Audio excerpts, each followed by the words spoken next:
Good evening, everybody. Happy Thursday? Yeah, it's Thursday. Welcome. Let me go ahead and change over the scene here.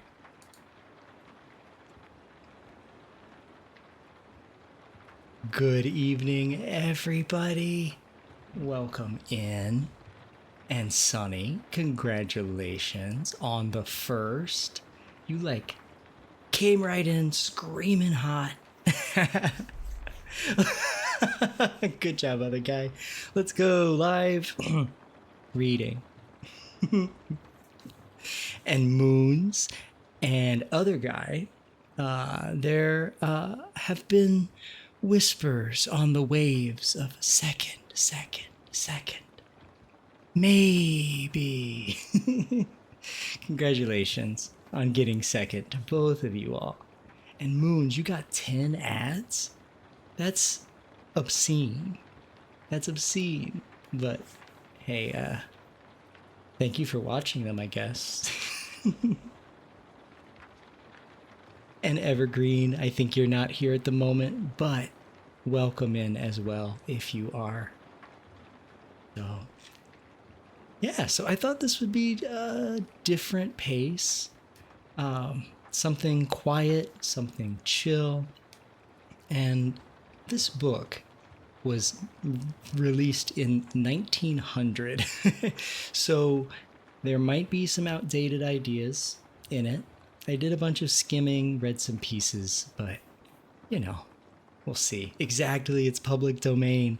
I did not want to get struck for a book, but there are so many books I would read if that weren't the case. So yeah, we're going with public domain. We're going with Creative Commons works, things where people have allowed it to be out there. Yeah, not only can I monetize it, I can use it, period. So it's exciting. So yeah, let me grab a sip of tea. Oh, I haven't even poured my cup yet. So I'm drinking, what is it? I'm drinking Sleepy Time vanilla tea. Jerry, 2 chapters into his Huckleberry Finn reading. Oh, yeah, we're not going to be, we will not be reading Huckleberry Finn or, what are some others? Of Mice and Men. No. I would like to read The Time Machine by H.G. Wells. It's a little bit, it's got some stuff in it, but by and large, it's really good sci-fi. Oh, what time zone do I live in, Evergreen? I live in Pacific time. So for me, it's only 7:11. And that makes it really great for me to theme things for late night because it's not late night for me. But for so many people, it's late, it's in the middle of the night, you know, kind of, at least when I know that I need a voice in the evenings, right? To sometimes keep the anxiety at bay, help me sleep, that kind of stuff. For you, it's 10:11, but you use 24-hour time, so it's actually 22:11. Good mathing there. So you must be on the East Coast of the U.S. somewhere, Eastern time. I do love 24-hour time. You know, most of the world uses it, but for some reason, we think it's just for the military around here. Ohio, nice, round on the end and high in the middle. I'll take a sip of my tea here. That's a Brack reference, if you all are familiar with Space Ghost Coast to Coast. I think I'm showing my age, but anyway. Ooh, it's very tasty. Born and raised, and until about 4 months ago, you lived in the same house for all 24 years of your life? That's a really special thing, to be honest. I've never really lived one place for a long time, except for maybe where I'm at now. This place, which is nice. What if Snap walks in mid-reading? He is gone right now, but he probably will come home while I'm reading. And if he's, we'll see what he does. He knows tonight is a less chaotic evening, so yeah. He actually really wanted to be here, but he had things he had to do. So Snap, Snap-a-Dooby-Doo is my husband, and he has a model as well and comes in for silly bits. We do a chaos stream occasionally where we drop all of the cozy calmness and we play really crazy, silly games, and he came in on the last one, but Snap, let's go. Yes, there he is. Oh, you kind of figured that based on the context of not being home and the LGBT tags below the stream? Hell yeah. It's always great to ask, right? That could be my roommate. It could be anybody, right? It could be a new viewer. As you said, you had zero context of who this human was. So I feel you.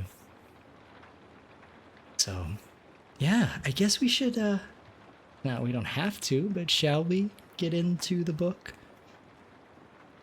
Oh, they were roommates.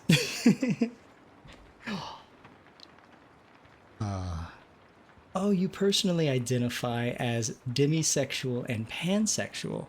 Hell yeah, you don't care about gender in any form and prefer a romantic or personal relationship over a sexual one. That is amazing that you know yourself like that, right? A lot of people are still trying to figure that stuff out, especially when it doesn't fit the things that our mainstream media really pushes, right? So that's amazing. Demi, Pan, let's go. They were coworkers.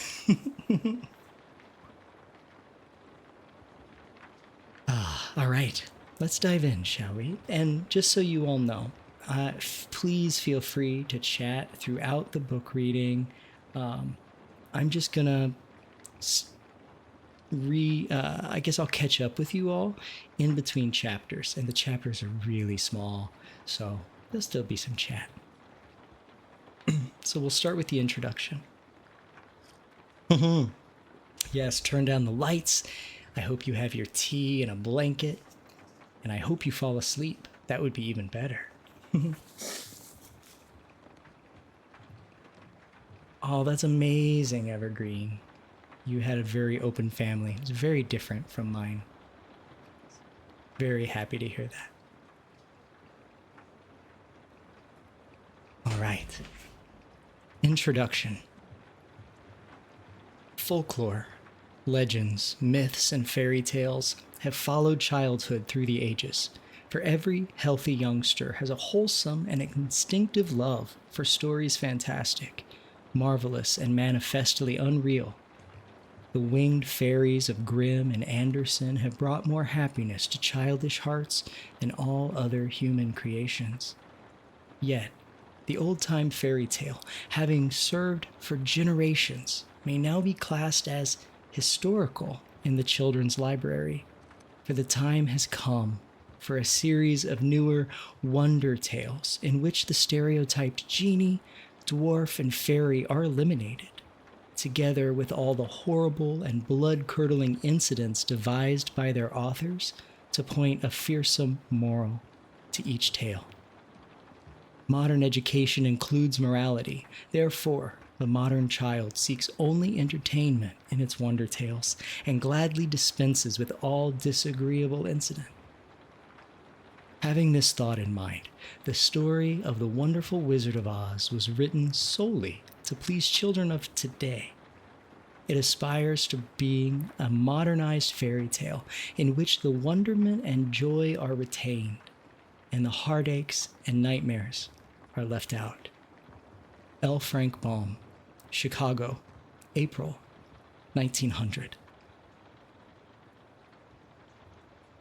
The Wonderful Wizard of Oz, Chapter 1, The Cyclone. Dorothy lived in the midst of the great Kansas prairies with Uncle Henry, who was a farmer, and Aunt Em, who was the farmer's wife. Their house was small, for the lumber to build it had to be carried by wagon many miles. There were 4 walls, a floor, and a roof, which made one room. And this room contained a rusty-looking cook stove, a cupboard for the dishes, a table, 3 or 4 chairs, and the beds. Uncle Henry and Aunt Em had a big bed in one corner, and Dorothy a little bed in another corner. There was no garret at all and no cellar, except a small hole dug in the ground called a cyclone cellar, where the family could go in case one of those great whirlwinds arose, mighty enough to crush any building in its path.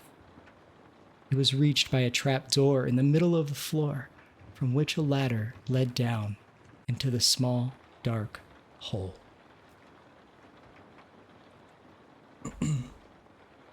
When Dorothy stood in the doorway and looked around, she could see nothing but the great gray prairie on every side. Not a tree nor a house broke the broad sweep of flat country that reached to the edge of the sky in all directions. The sun had baked the plowed land into a gray mass with little cracks running through it. Even the grass was not green, for the sun had burned the tops of the long blades until they were the same gray color to be seen everywhere. Once the house had been painted, but the sun blistered the paint and the rains washed it away. And now the house was as dull and gray as everything else. When Aunt Em came there to live, she was a young, pretty wife. The sun and wind had changed her too. They had taken the sparkle from her eyes and left them a sober gray. They had taken the red from her cheeks and lips, and they were gray also. She was thin and gaunt and never smiled now. When Dorothy, who was an orphan, first came to her, Aunt Em had been so startled by the child's laughter that she would scream and press her hand upon her heart whenever Dorothy's merry voice reached her ears. And she still looked at the little girl with wonder that she could find anything to laugh at. Uncle Henry never laughed. He worked hard from morning until night and did not know what joy was. He was gray also, from his long beard to his rough boots, and he looked stern and solemn and rarely spoke. It was Toto that made Dorothy laugh and saved her from growing as gray as her other surroundings. Toto was not gray. He was a little black dog with long, silky hair and small black eyes that twinkled merrily on either side of his funny wee nose. Toto played all day long, and Dorothy played with him and loved him dearly. Today, however, they were not playing. Uncle Henry sat upon the doorstep and looked anxiously at the sky, which was even grayer than usual, and Dorothy stood in the door with Toto in her arms and looked at the sky too. Aunt Em was washing the dishes. From the far north they heard a low wail of the wind, and Uncle Henry and Dorothy could see where the long grass bowed in waves before the coming storm. There now came a sharp whistling in the air from the south, and as they turned their eyes that way, they saw ripples in the grass coming from that direction also. Suddenly, Uncle Henry stood up. "There's a cyclone coming, Em," he called to his wife. "I'll go look after the stock." Then he ran toward the sheds where the cows and horses were kept. Aunt Em dropped her work and came to the door. One glance told her of the danger close at hand. "Quick, Dorothy!" she screamed. "Run for the cellar!" Toto jumped out of Dorothy's arms and hid under the bed, and the girl started to get him. Aunt Em, badly frightened, threw open the trap door in the floor and climbed down the ladder into the small, dark hole. Dorothy caught Toto at last and started to follow her aunt. When she was halfway across the room, there came a great shriek from the wind, and the house shook so hard that she lost her footing and sat down suddenly upon the floor. Then, a strange thing happened. The house whirled around 2 or 3 times and rose slowly through the air. Dorothy felt as if she were going up in a balloon. The north and south winds met where the house stood and made it the exact center of the cyclone. In the middle of a cyclone, the air is generally still, but the great pressure of the wind on every side of the house raised it up higher and higher until it was at the very top of the cyclone. And there it remained and was carried miles and miles away as easily as you could carry a feather. It was very dark, and the wind howled horribly around her, but Dorothy found she was riding quite easily. After the first few whirls around and another time when the house tipped badly, she felt as if she were being rocked gently, like a baby in a cradle. Toto did not like it. He ran about the room, now here, now there, barking loudly. But Dorothy sat quite still on the floor and waited to see what would happen. Once, Toto got too near the open trapdoor and fell in. And at first the little girl thought she had lost him, but soon she saw one of his ears sticking up through the hole. for the strong pressure of the air was keeping him up so that he could not fall. She crept to the hole, caught Toto by the ear, dragged him into the room again, afterward closing the trap door so no more accidents could happen. Hour after hour passed away, and Dorothy got over her fright, but she felt quite lonely, and the wind shrieked so loudly all about her that she nearly became deaf. At first, she had wondered if she would be dashed to pieces when the house fell again. But as the hours passed and nothing terrible happened, she stopped worrying and resolved to wait calmly and see what the future would bring. At last, she crawled over the swaying door to her bed and lay down upon it, and Toto followed and laid down beside her. In spite of the swaying of the house and the wailing of the wind, Dorothy soon closed her eyes and fell fast asleep. And that's the end of chapter 1. Ruin! Welcome in. It's a nut raid. How are you doing, Ruru? I saw that you were streaming. I was being a little lurky in there. Let me give you a shout out.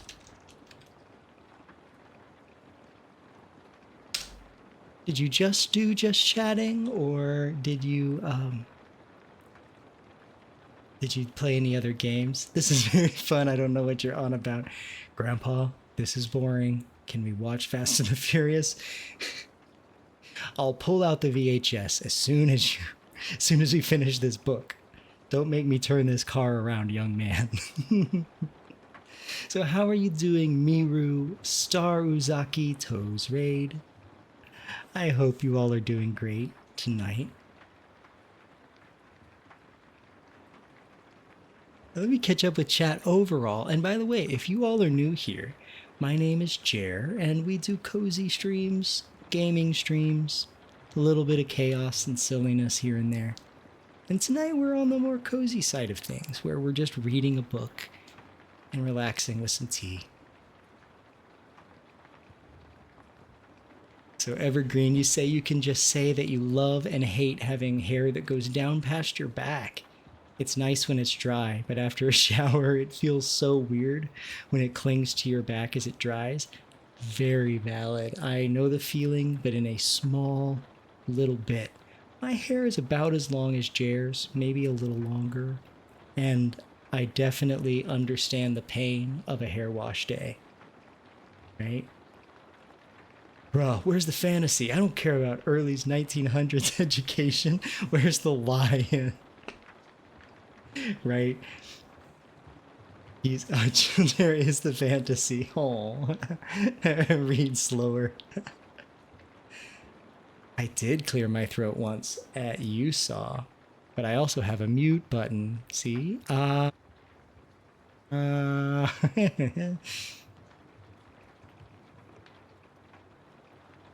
You're good. Of course. It was nice to lurk.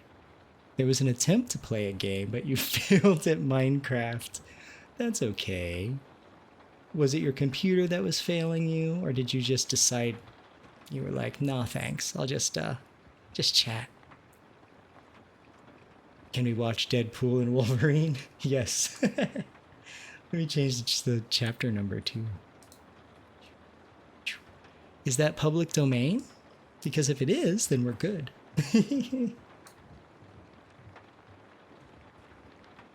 Oh, Miru, you're learning how to play Minecraft on mobile. That's fun. I attempted mobile Minecraft. It didn't go so hot. I do love me some Minecraft, though. I do love it. Robot Jer confirmed he has a mute button for a belly button. Yes, exactly. Every time I mute, I stick my finger right in my belly button. Why'd you call me out like that? I thought nobody knew. Both, honestly. I feel you. I feel you. Sometimes the computer is not willing and neither are you. Oh yeah, you play on Java, but you want to be able to play with Bedrock too, and mobile is the only way now. Nice. Now, is it Bedrock or is it Java that doesn't allow mods? I've mostly been a console Minecraft player. I think it's Java? Bedrock, yeah, there you go. Thank you for that. If I get back into Minecraft, it'll definitely be with all kinds of mods and skin packs and silly stuff like that. I think that'll be fun.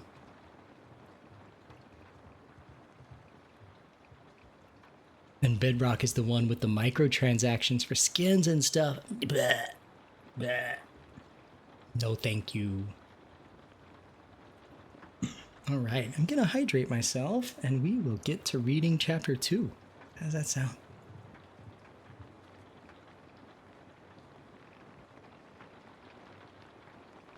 See, like right there, I just coughed real loud. And you may never know.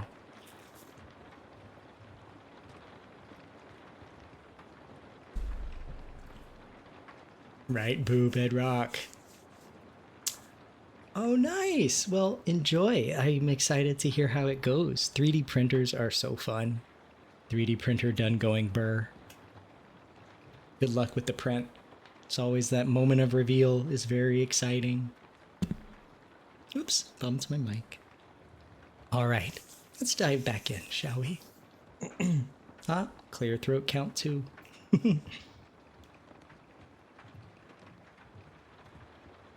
Chapter 2. The Council with the Munchkins. She was awakened by a shock, so sudden and severe that if Dorothy had not been lying on the soft bed, she might have been hurt. As it was, the jar made her catch her breath and wonder what had happened. And Toto put his cold little nose into her face and whined dismally. Dorothy sat up and noticed that the house was not moving. Nor was it dark, for the bright sunshine came in at the window, flooding the little room. She sprang from her bed and with Toto at her heels ran and opened the door. The little girl gave a cry of amazement as she looked about her, her eyes growing bigger and bigger at the wonderful sights she saw. The cyclone had set the house down very gently, for a cyclone, in the midst of a country of marvelous beauty. There were lovely patches of greensward all about, with stately trees bearing rich and luscious fruits. Banks of gorgeous flowers were on every hand, and birds with rare and brilliant plumage sang and fluttered in the trees and bushes. A little way off was a small brook, rushing and sparkling along between green banks, and murmuring in a voice very grateful to a little girl who had lived so long on the dry, gray prairies. While she stood looking eagerly at the strange and beautiful sights, she noticed coming toward her a group of the queerest people she had ever seen. They were not as big as the grown folk she had always been used to, but neither were they very small. In fact, they seemed to be about as tall as Dorothy, who was a well-grown child for her age, although they were, so far as looks go, many years older. 3 were men and 1 a woman, and all were oddly dressed. They wore round hats that rose to a small point a foot above their heads, with little bells around the brims that tinkled sweetly as they moved. The hats of the men were blue, the little woman's hat was white, and she wore a white gown that hung in pleats from her shoulders. Over it were sprinkled little stars that glistened in the sun like diamonds. The men were dressed in blue, of the same shade as their hats, and wore well-polished boots with a deep roll of blue at the tops. The men, Dorothy thought, were about as old as Uncle Henry, for 2 of them had beards, but the little woman was doubtless much older. Her face was covered with wrinkles, her hair was nearly white, and she walked rather stiffly. When these people drew near the house where Dorothy was standing in the doorway, they paused and whispered among themselves, as if afraid to come farther. But the little old woman walked up to Dorothy, made a low bow, and said in a sweet voice, "You are welcome, most noble sorceress, to the land of the Munchkins. We are so grateful to you for having killed the Wicked Witch of the East and for setting our people free from bondage." Dorothy listened to this speech with wonder. What could the little woman possibly mean by calling her a sorceress and saying she had killed the Wicked Witch of the East? Dorothy was an innocent, harmless little girl who had been carried by a cyclone many miles from home, and she had never killed anything in all of her life. I bumped my audio down a little bit. I did. But the little woman evidently expected her to answer, so Dorothy said, with hesitation, "You're very kind, but there must be some mistake. I have not killed anything." "Well, your house did anyway," replied the little old woman with a laugh. "And that is the same thing. See?" she continued, pointing to the corner of the house. "There are her 2 feet, still sticking out from under a block of wood." Dorothy looked and gave a little cry of fright.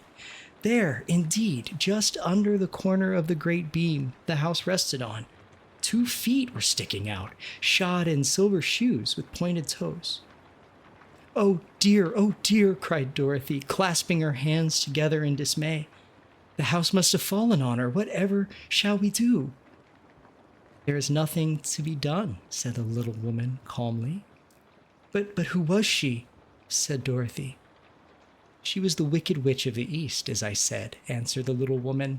"She has held all the Munchkins in bondage for many years, making them slaves for her night and day. Now they are all set free and are grateful to you for the favor." "Who are the Munchkins?" inquired Dorothy. "Well, they are the people who live in this land of the East where the Wicked Witch ruled." "Are you a Munchkin?" inquired Dorothy. "No, but I am their friend, although I live in the land of the North. When they saw the Wicked Witch of the East was dead, and the Munchkins sent a swift messenger to me, and I came at once. I am the Witch of the North." "Oh, gracious," Dorothy said, "are you a real witch?" "Yes, indeed," answered the little woman. "But I am a good witch, and the people love me. I am not as powerful as the Wicked Witch who has ruled here, or I should have set the people free myself." "But I thought all witches were wicked," said the girl, who was half frightened at facing a real witch. "Oh no, that is a great mistake. There were only 4 witches in all the land of Oz, and 2 of them, those who live in the north and south, they're good witches. I know this is true, for I am one of them myself, and cannot be mistaken.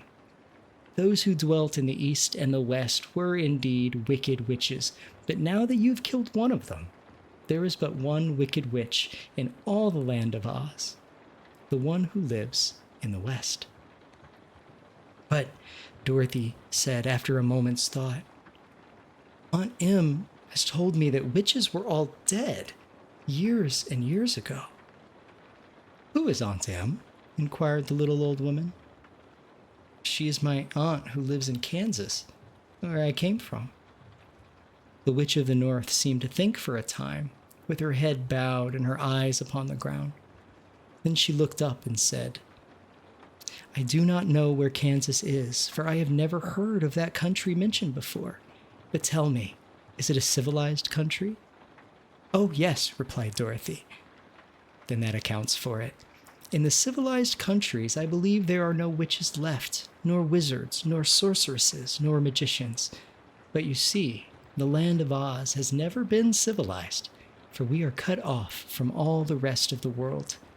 Therefore, we still have witches and wizards amongst us." "Well, who are the wizards?" asked Dorothy. "Oz himself is the great wizard," answered the witch, sinking her voice to a whisper. "He is more powerful than all the rest of us together. He lives in the City of Emeralds."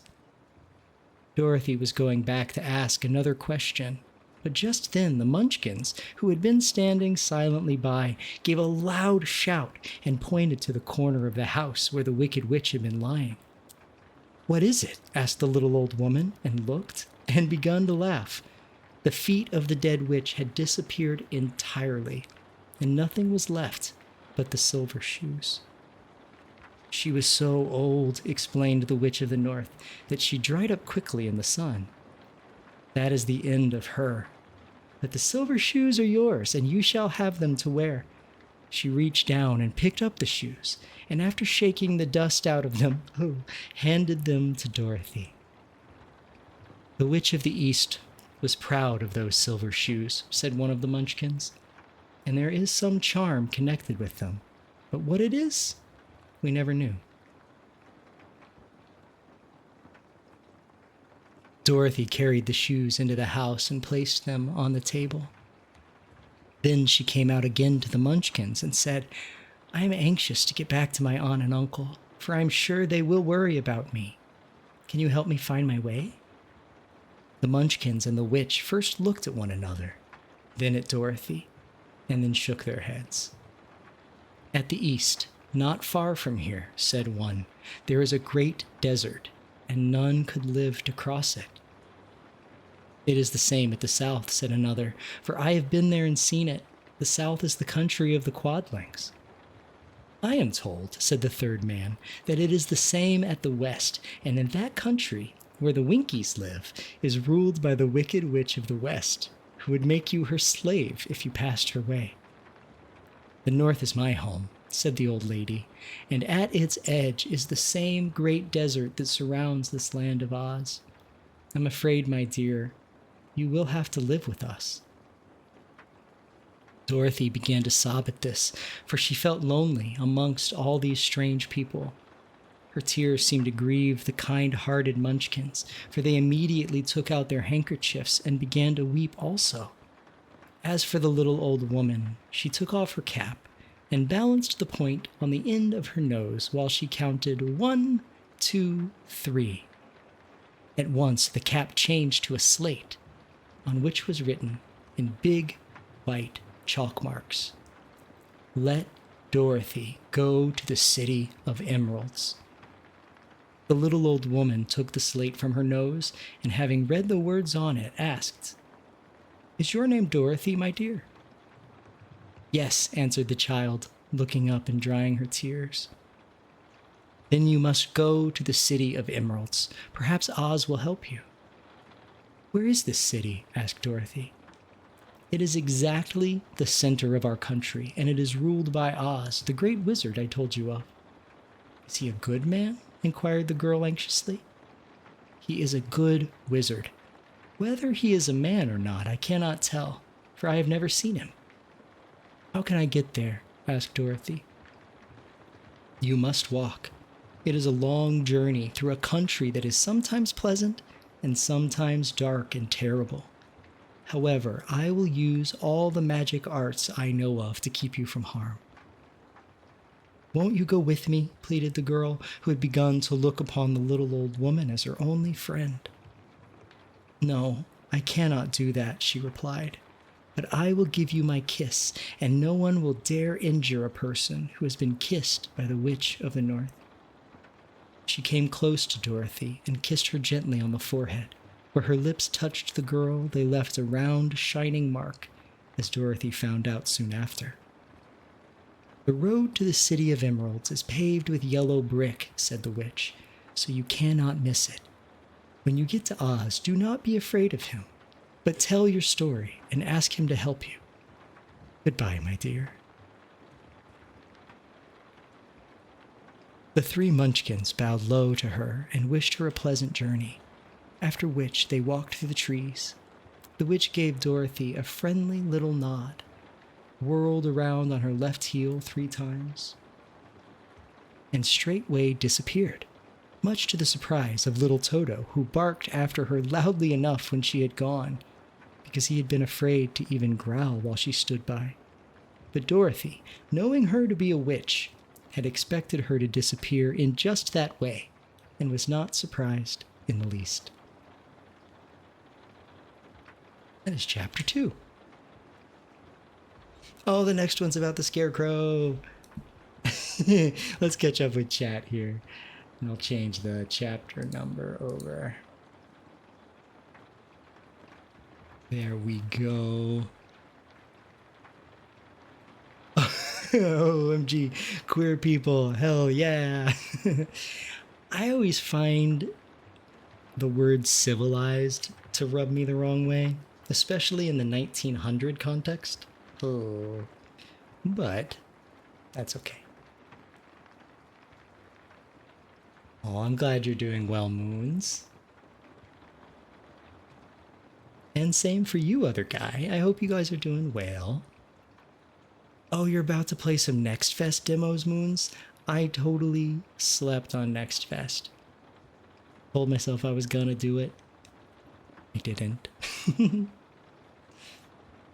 Evergreen says, every time I hear held the munchkins in bondage, I get a different image from what that author means. Now you've given me that image too. Oh, that's funny. Jerry has Joe Rogan playing in the background. You know, you never know. Where's the conflict? We just killed a woman. An evil one. That's conflict, right? You like your cheese drippy? You can't sleep, this is too gripping. Aw, I am doing really well. We missed you, Grandpa. It's not too late for Next Fest, indeed. It is true. Oh, Sonny, I'm giving you a big hug. All right, I'm gonna take a sip of my tea here.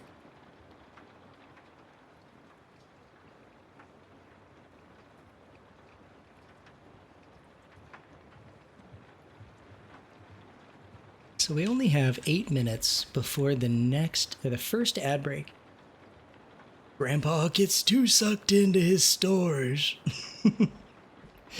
Yeah, I do.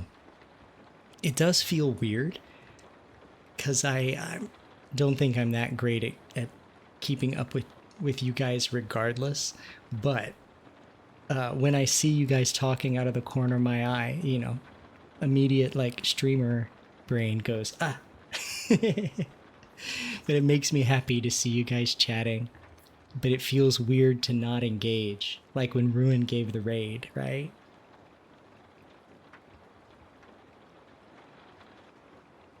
Thank you for the hydrate. I will take 2 big hydrates. You saw me glance a few times. Jer's telling on me.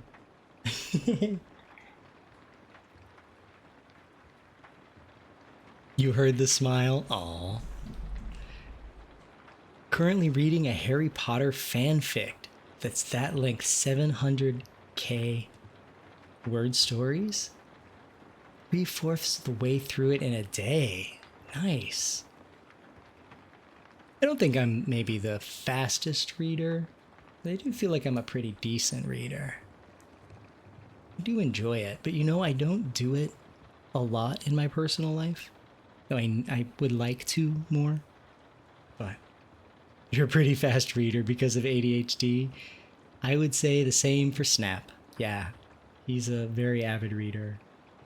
He's also, you know, he likes to write, so he reads and writes, all of that good stuff.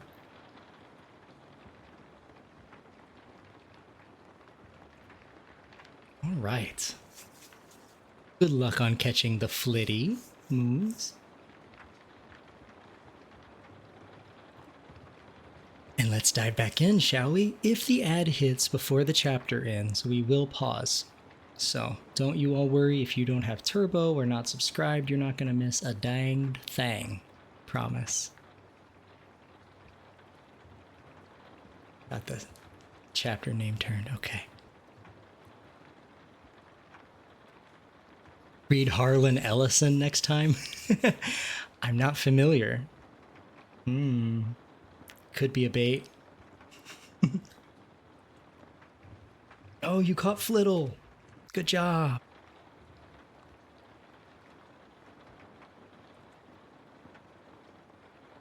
Here we go. Chapter 3. How Dorothy Saved the Scarecrow.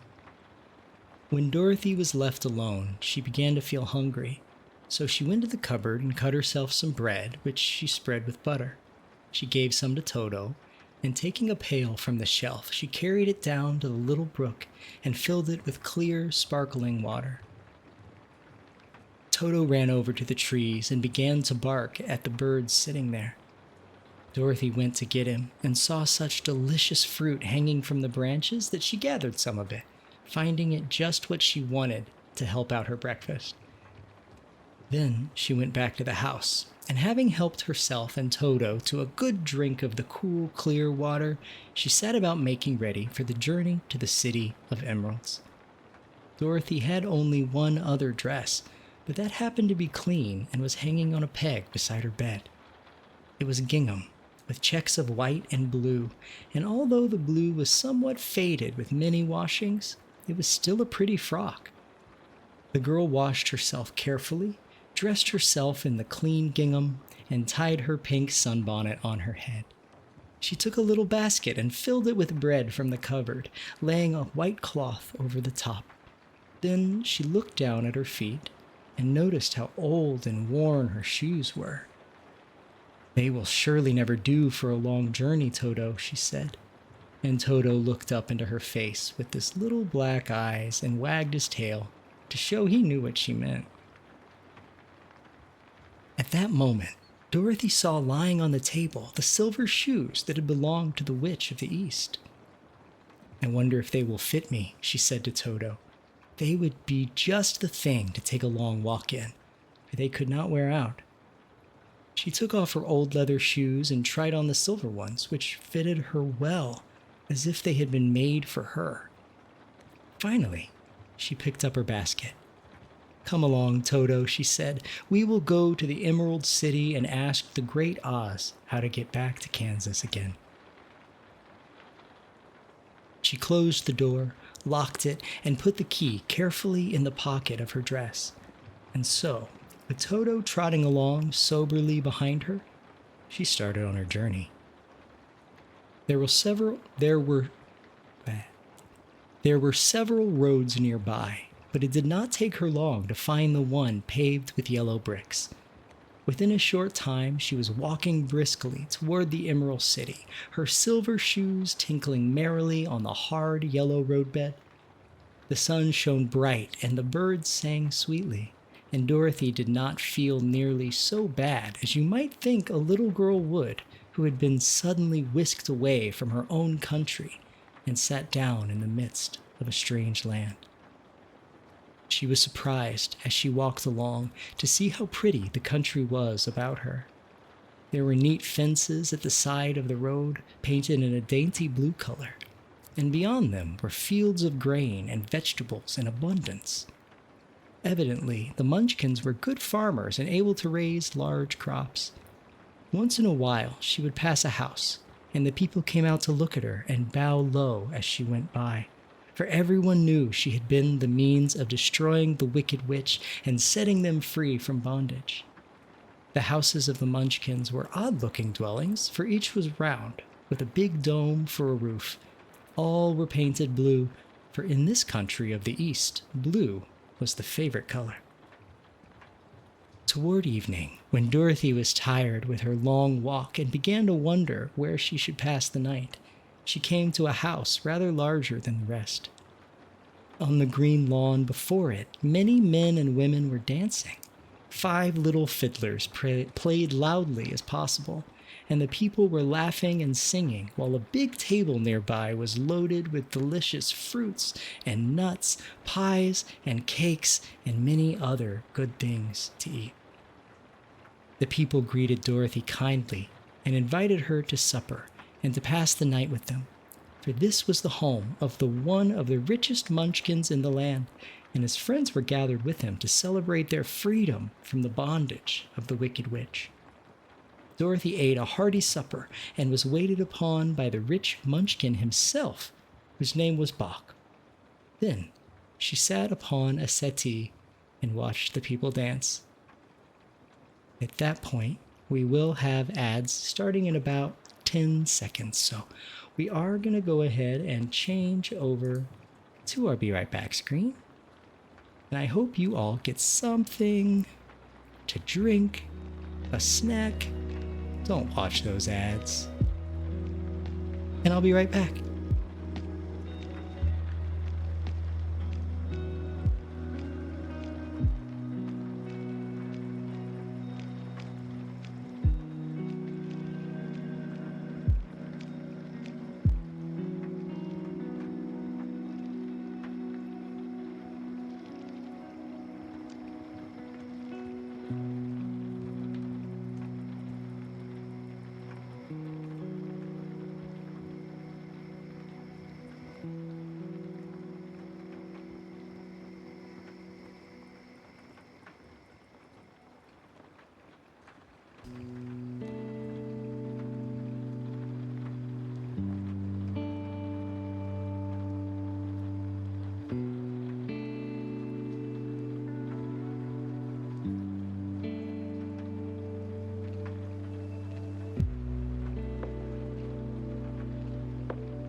Welcome back from the ads, everybody.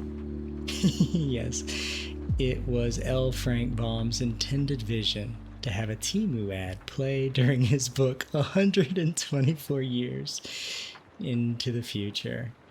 Yes, you know that he was sponsored by DraftKings. Yeah, he even picked up a HelloFresh promotion once. Thought it was kind of tasteless, to be honest. I'm gonna pour myself some tea.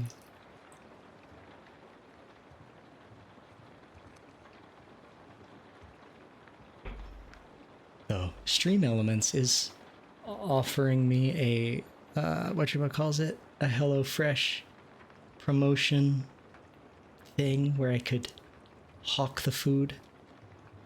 No thanks, but I have used it in the past. It's not easy to cook those meals.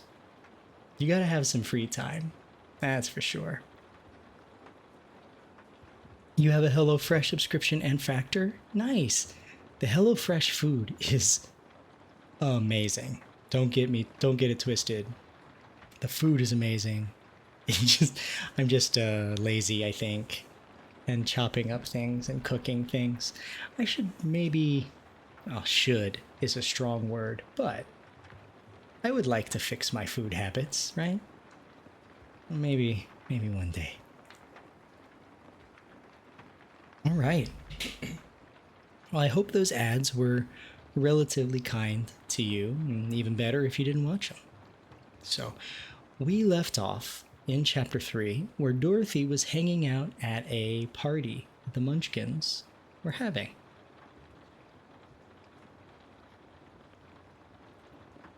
Just finding where we were supposed to be. I'll read the last sentence again. Dorothy ate a hearty supper and was waited upon by the rich Munchkin himself, whose name was Bok. Then she sat upon a settee and watched the people dance. When Bok saw her silver shoes, he said, "You must be a great sorceress." "Why?" asked the girl. "Because you wear silver shoes and have killed the wicked witch.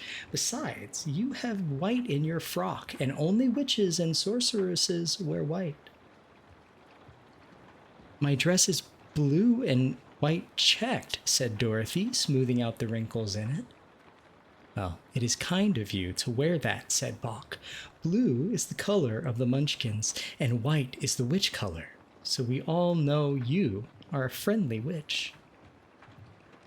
Dorothy did not know what to say to this, for all the people seemed to think her a witch, and she knew very well she was an ordinary little girl who had come by the chance of a cyclone into a strange land. When she had tired from watching the dancing, Bok led her into the house, where he gave her a room with a pretty bed in it. The sheets were made of blue cloth, and Dorothy slept soundly in them until morning, with Toto curled up on the blue rug beside her. She ate a hearty breakfast and watched a wee Munchkin baby who played with Toto and pulled his tail and crowed and laughed in a way that greatly amused Dorothy. Toto was a fine curiosity to all the people. They had never seen a dog before. "How far is it to the Emerald City?" the girl asked. "I do not know," answered Bok gravely, "for I've never been there. It is better for people to keep away from Oz unless they have business with him. But it is a long way to the Emerald City, and it will take you many days. The country here is rich and pleasant, but you must pass through rough and dangerous places before you reach the end of your journey." This worried Dorothy a little, but she knew that only the Great Oz could help her get to Kansas again, so she bravely resolved not to turn back.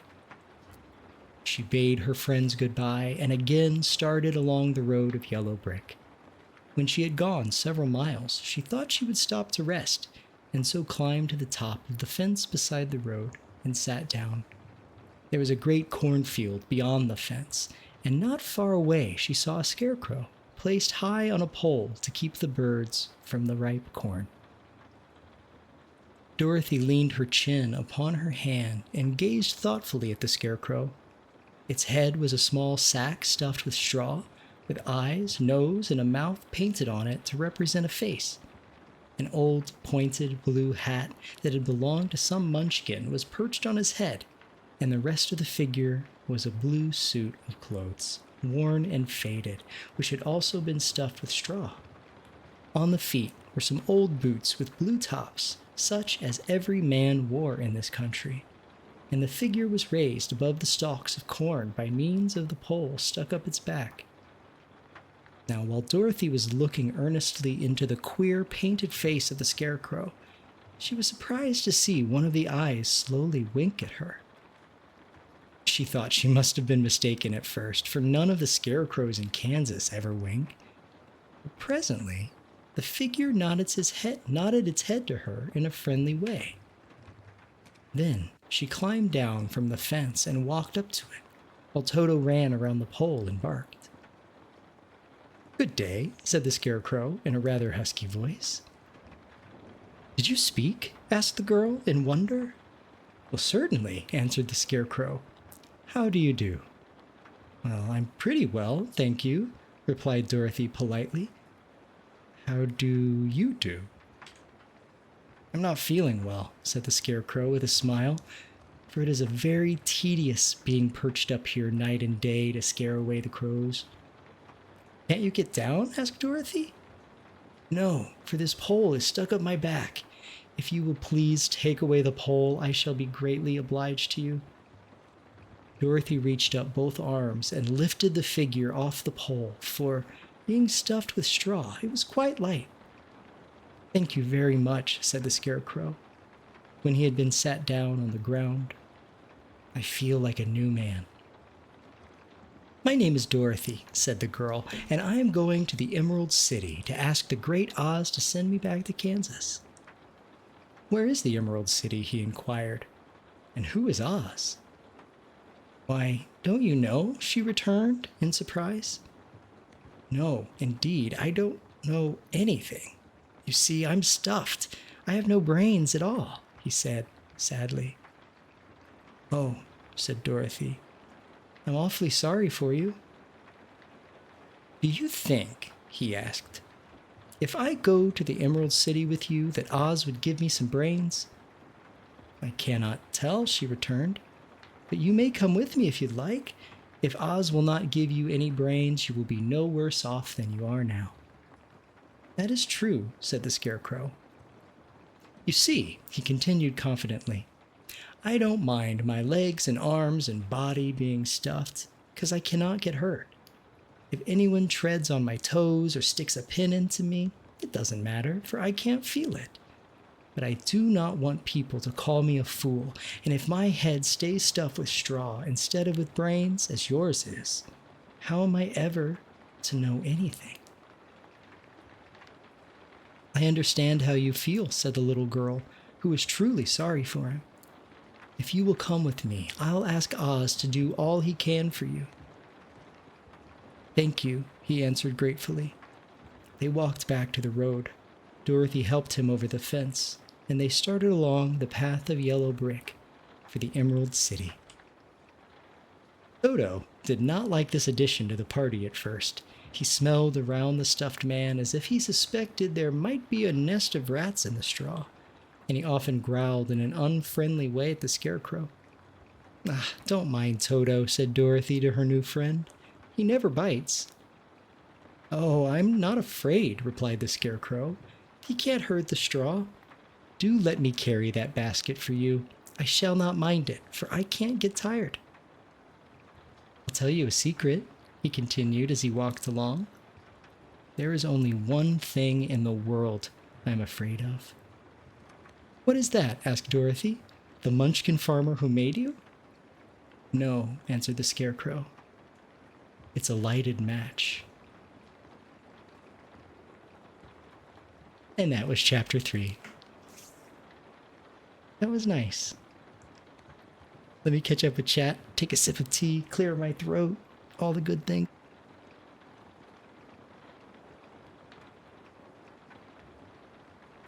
Evergreen says, imagine a story where she wore a dress that symbolized her as being evil instead of good, right? Could totally write that story. I don't know if you guys have seen the Return to Oz Disney movie. It's dark, very dark. Hey there, Yingy. Welcome in, my friend. I hope you're doing well tonight.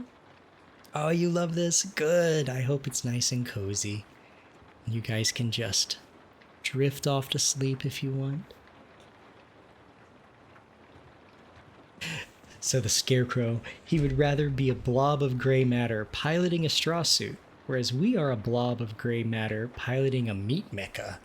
That's true. We can get hurt way harder than the Scarecrow can. Except for fire, right? I don't blame him there for being scared of the fire. All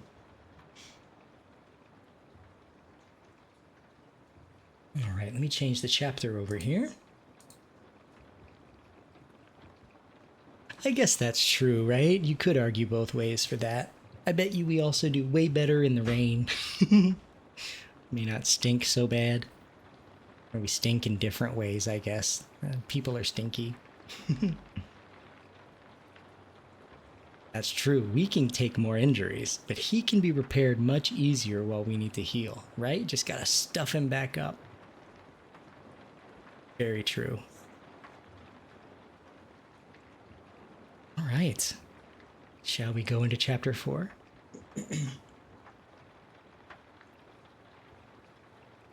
Chapter 4. The Road Through the Forest.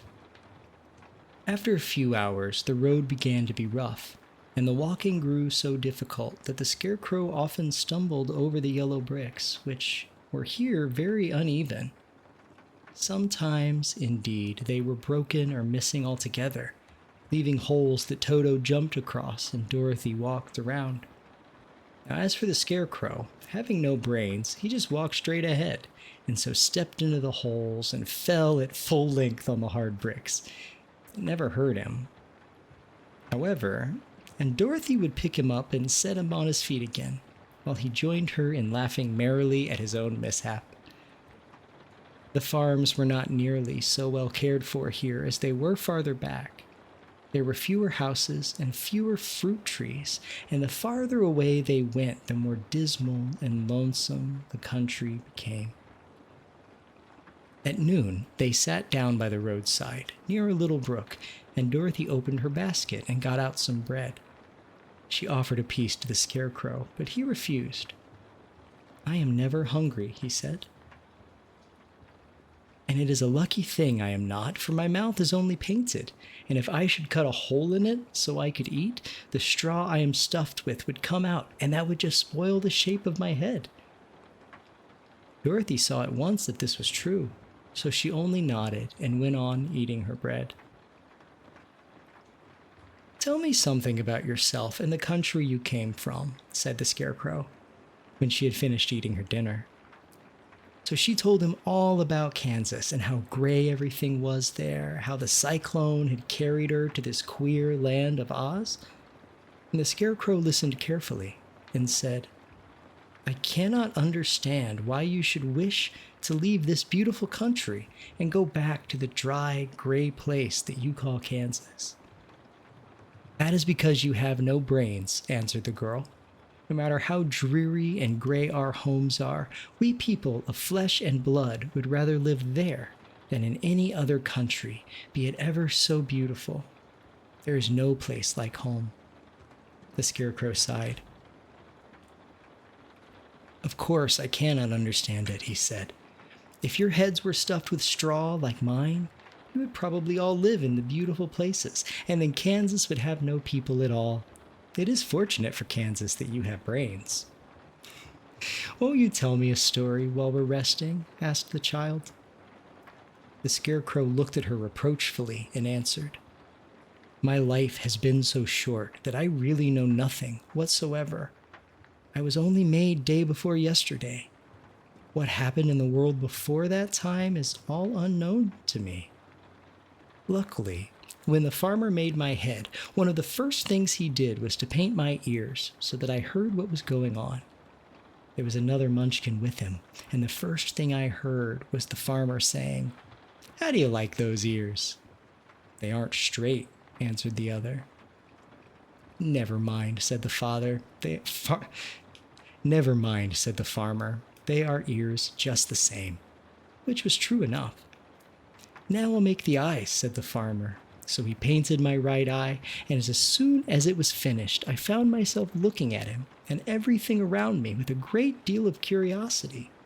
This was my first glimpse of the world." "That's a rather pretty eye," remarked the Munchkin who was watching the farmer. "Blue paint is just the color for eyes." "I think I'll make the other a little bigger," said the farmer, and when the second eye was done, I could see much better than before. Then he made my nose and my mouth, but I did not speak, because at that time I didn't know what a mouth was for. I had the fun of watching them make my body and my arms and my legs, and when they fastened on my head at last, I felt very proud, for I thought I was just as good a man as anyone.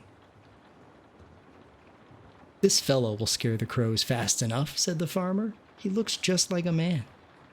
"Why, he is a man," said the other, and I quite agreed with him. The farmer carried me under his arm to the cornfield and set me up on a tall stick where you found me. He and his friend, soon after, walked away and left me alone.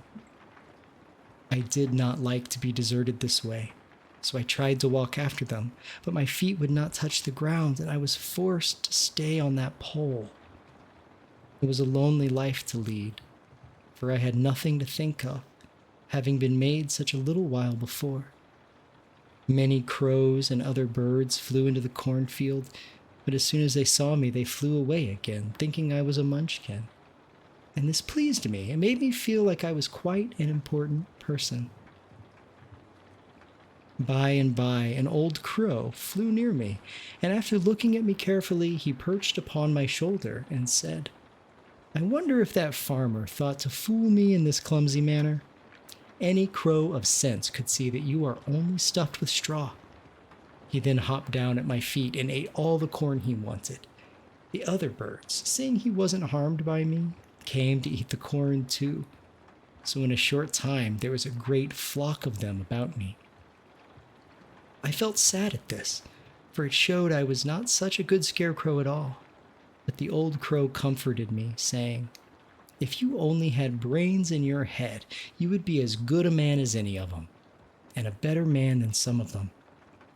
Brains are the only thing worth having in this world, no matter whether one is a crow or a man."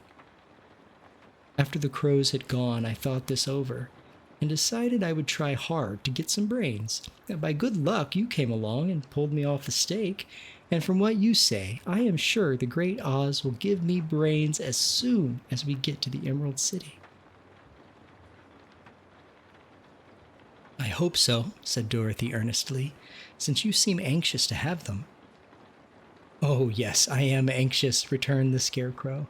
"It is such an uncomfortable feeling to know one is a fool." "Well," said the girl, "let us go," and she handed the basket to the Scarecrow. There were no fences at all by the roadside now, and the land was rough and untilled. Toward evening, they came to a great forest where the trees grew so big and close together that their branches met over the road of yellow brick. It was almost dark under the trees, for the branches shut out the daylight, but the travelers did not stop and went on into the forest. "If this road goes in, it must come out," said the Scarecrow, "as the Emerald City is at the other end of the road. We must go wherever it leads us." "Certainly." "Anyone would know that," said Dorothy. "Well, that is why I know it," said the Scarecrow. "If it required brains to figure it out, I should never have said it."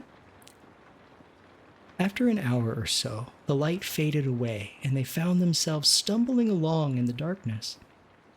Dorothy could not see at all, but Toto could, for some dogs see very well in the dark, and the Scarecrow declared he could see as well as by day, so she took hold of his arm and managed to get along fairly well. "If you see any house or any place where we can pass the night," she said, "you must tell me, for it is very uncomfortable walking in the dark." Soon after, the Scarecrow stopped.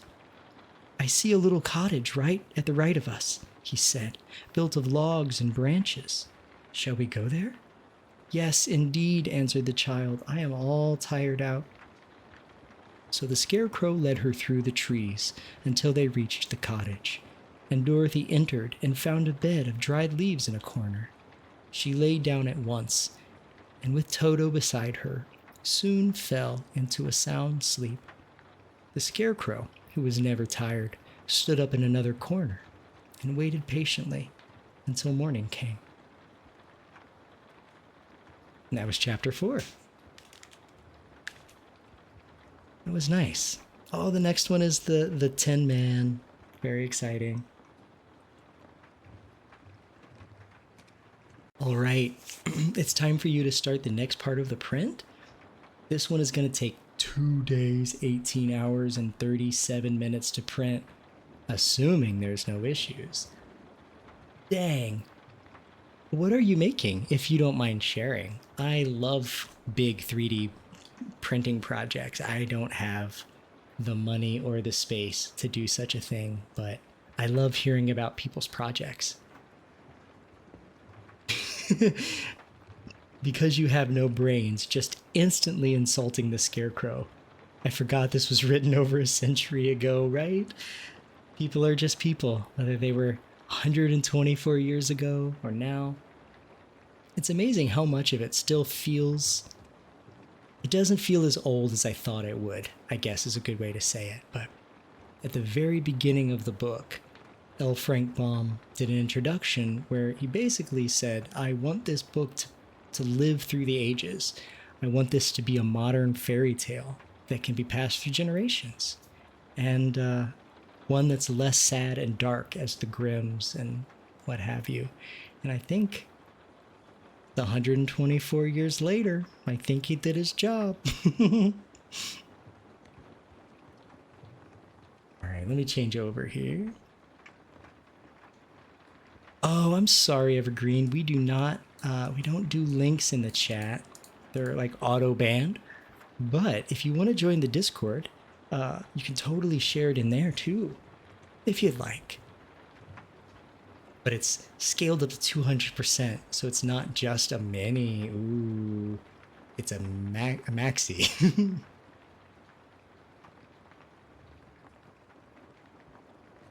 All right. Shall we? Oh yeah, we got to change the chapter over. The Rescue of Tin Woodman.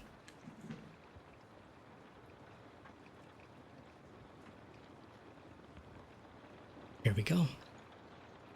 Oh, before we go, I see you joined the Discord. Welcome, Evergreen. That's very exciting. Let me see what you posted.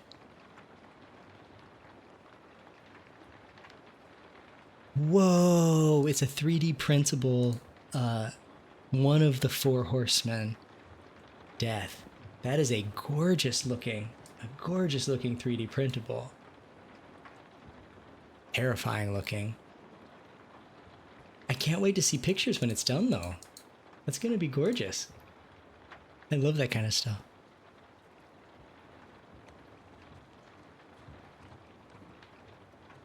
All right. Just get myself organized here. There we are.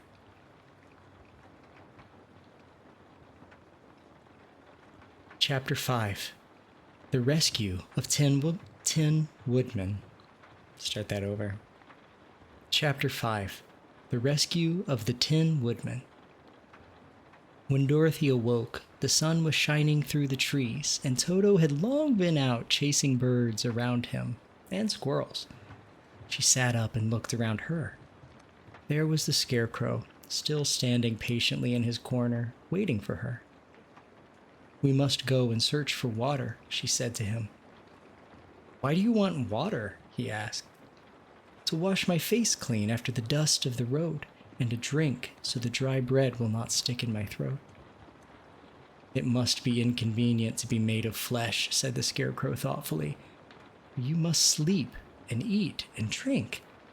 However, you have brains, and it is worth a lot of bother to be able to think properly. They left the cottage and walked through the trees until they found a little spring of clear water, where Dorothy drank and bathed and ate her breakfast. She saw there was not much bread left in the basket, and the girl was thankful the scarecrow didn't need to eat anything, for there was scarcely enough for herself and Toto for the day.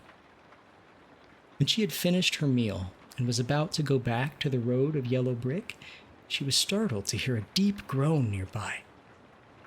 What was that? She asked timidly. I cannot imagine, said the scarecrow, but we can go and see. Just then another groan reached their ears, and the sound seemed to come from behind them.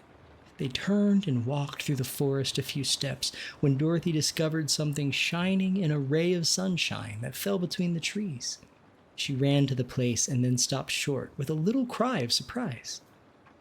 One of the big trees had been partly chopped through, and standing beside it, with an uplifted axe in his hands, was a man made entirely of tin.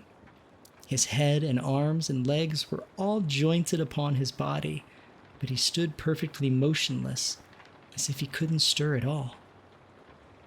Dorothy looked at him in amazement, and so did the Scarecrow, while Toto barked sharply and made a snap at the 10 legs, which hurt his teeth. "Did you groan?" asked Dorothy. "Yes," answered the Tin Man, "I did. I've been groaning for more than a year, and no one has ever heard me before or come to help me." "What can I do for you?" she inquired softly, for she was moved by the sad voice in which the man spoke. "Get an oil can and oil my joints," he answered. "They are rusted so badly that I can't move them at all. If I'm well oiled, I shall soon be all right again. You will find an oil can on the shelf in my cottage." Dorothy at once ran back to the cottage and found the oil can, and then she returned and asked anxiously, "Where are your joints?" "Oil my neck first," replied the Tin Woodman. So she oiled it, and as it was quite badly rusted, the Scarecrow took hold of the tin head and moved it gently from side to side until it worked freely, and then the man could turn it himself. "Now oil the joints in my arms," he said, and Dorothy oiled them, and the Scarecrow bent them carefully until they were quite free from rust and as good as new. The Tin Woodman gave a sigh of satisfaction and lowered his axe, which he leaned against the tree. "This is a great comfort," he said. "I've been holding that axe in the air ever since I rusted, and I'm glad to be able to put it down at last. Now, if you will oil the joints of my legs, I shall be all right once more." So they oiled his legs until he could move them freely, and he thanked them again and again for his release, for he seemed a very polite creature and very grateful. "I might have stood there always if you had not come along," he said, "so you have certainly saved my life. How did you happen to be here?" "We are on our way to the Emerald City to see the great Oz," she answered, "and we stopped at your cottage to pass the night." "Why do you wish to see Oz?" he asked. "I want him to send me back to Kansas, and the Scarecrow wants him to put a few brains into his head," she replied. The Tin Woodman appeared to think deeply for a moment. Then he said, "Do you suppose Oz could give me a heart?" "Why, I guess so," Dorothy answered. "It would be as easy as to give the Scarecrow brains." "True," the Tin Woodman returned. "So if you will allow me to join your party, I will also go to the Emerald City and ask Oz to help me." "Come along," said the Scarecrow heartily, and Dorothy added that she would be pleased to have his company. So the Tin Woodman shoulders his axe, and they all passed through the forest until they came to the road that was paved with yellow brick. The Tin Woodman had asked Dorothy to put the oil can in her basket, for, he said, if I should get caught in the rain and rust again, I would need this oil can badly. It was a good bit of luck to have their new comrade join the party, for as soon as they had begun their journey again, they came to a place where the trees and branches grew so thick over the road that the travelers could not pass. But the Tin Woodman set to work with his axe and chopped so well that he soon cleared a passage for the entire party. Dorothy was thinking so earnestly that they walked along that she didn't notice when the Scarecrow stumbled into a hole and rolled over to the side of the road. Indeed, he was obliged to call her to help him up again. "Why didn't you walk around that hole?" asked the Tin Woodman. "I don't know enough," replied the Scarecrow cheerfully. "My head is stuffed with straw, and that's why I'm going to Oz. I'm going to ask him for brains." "Oh, I see," said the Tin Woodman. "But after all, brains are not the best things in the world." "Have you any?" inquired the Scarecrow. "No, my head is quite empty," answered the Woodman. "But once I had brains, and a heart also. So, having tried them both, I should much rather have a heart." "And why is that?" asked the Scarecrow. I will tell you my story, and then you will know. So, while they were walking through the forest, the Tin Woodman told the following story. I was born the son of a woodman who chopped down trees in the forest and sold the wood for a living. When I grew up, I too became a wood chopper, and after my father died, I took care of my old mother as long as she lived. Then, I made up my mind that instead of living alone, I would marry, so that I might not become lonely. There was one of the Munchkin girls who was so beautiful that I soon grew to love her with all my heart. She, on her part, promised to marry me as soon as I could earn enough money to build a better house for her, so I set to work harder than ever. The girl lived with an old woman who did not want her to marry anyone, for she was so lazy she wished the girl to remain with her and do the cooking and the housework. So the old woman went to the Wicked Witch of the East and promised her 2 sheep and a cow if she would prevent the marriage. Thereupon, the Wicked Witch enchanted my axe, and when I was chopping away at my best one day, for I was anxious to get the new house and my wife as soon as possible, the axe slipped all at once and cut off my left leg. This, at first, seemed a great misfortune, for I knew a one-legged man could not do very well as a woodchopper.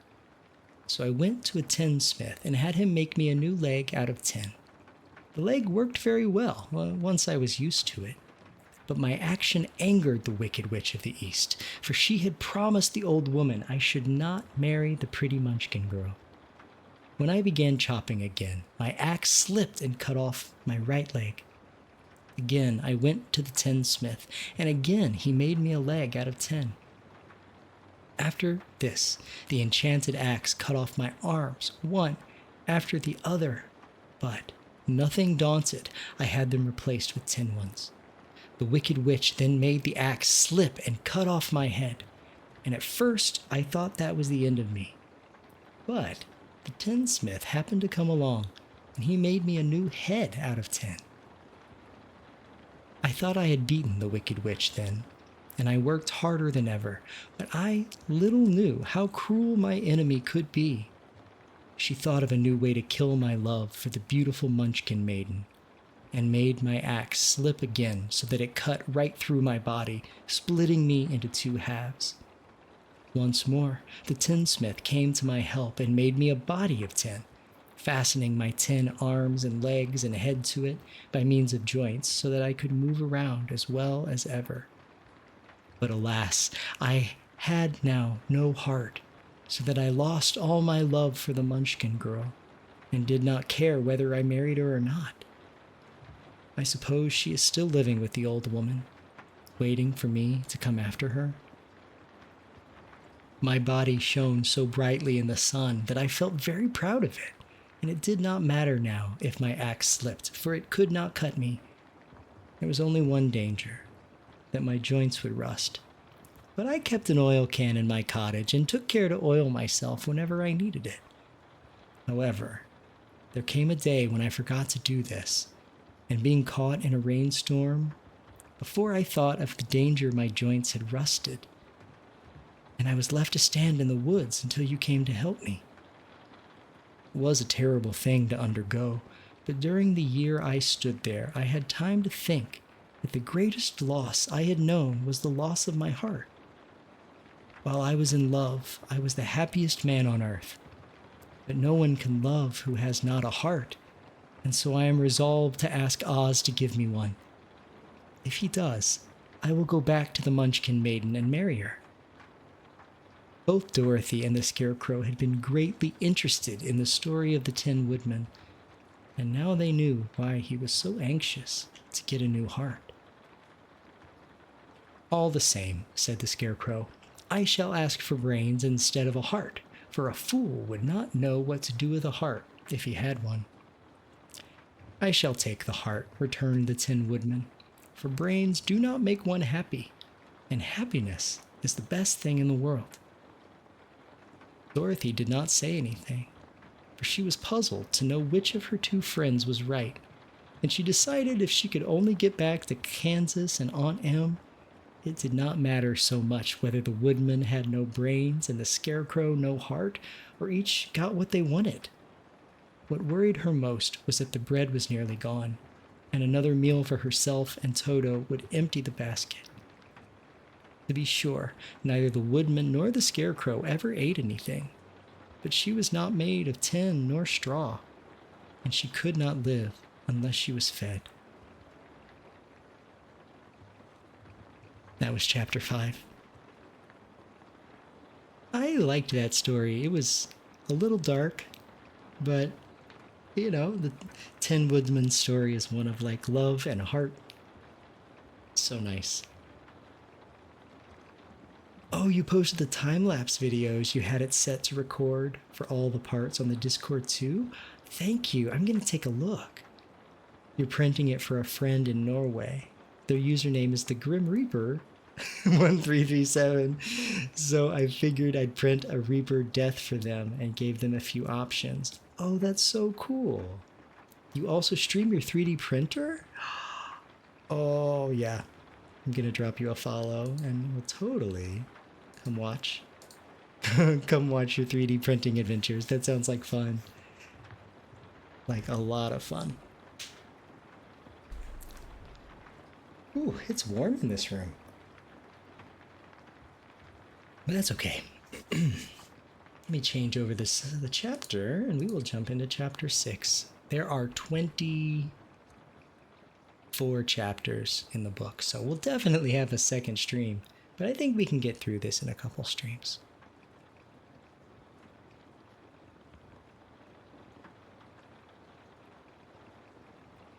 Chapter 6. The Cowardly Lion. All this time, Dorothy and her companions had been walking through the thick woods. The road was still paved with yellow brick, but these were much covered by dried branches and dead leaves from the trees. The walking was not at all good.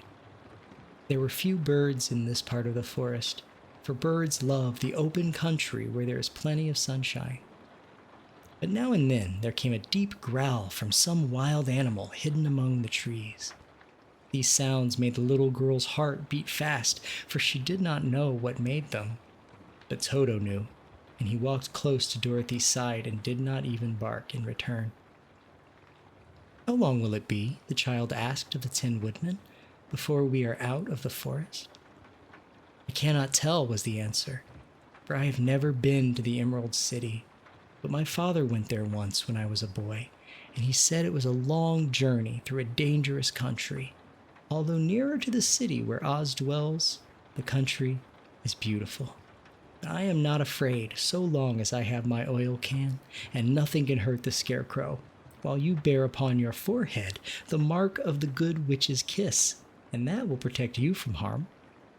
"But Toto," the girl said anxiously, "what will protect him?" "We must protect him ourselves if he is in danger," replied the Tin Woodman. Just as he spoke, there came from the forest a terrible roar, and the next moment a great lion bounded into the road. With one blow of his paw, he sent the scarecrow spinning over and over to the edge of the road, and then he struck at the Tin Woodman with his sharp claws. But, to the lion's surprise, he could make no impression on the tin, although the woodman fell over in the road and lay still. Little Toto, now that he had an enemy to face, ran barking toward the lion, and the great beast had opened his mouth to bite the dog when Dorothy, fearing Toto would be killed and heedless of danger, rushed forward and slapped the lion upon his nose as hard as she could, while she cried out, "Don't you dare bite Toto. You ought to be ashamed of yourself, a big beast like you, to bite a poor little dog." "I didn't bite him," said the lion as he rubbed his nose with his paw where Dorothy had hit it. "No, but you tried to," she retorted. "You are nothing but a big coward." "I know it," said the lion, hanging his head in shame. "I've always known it. But how can I help it?"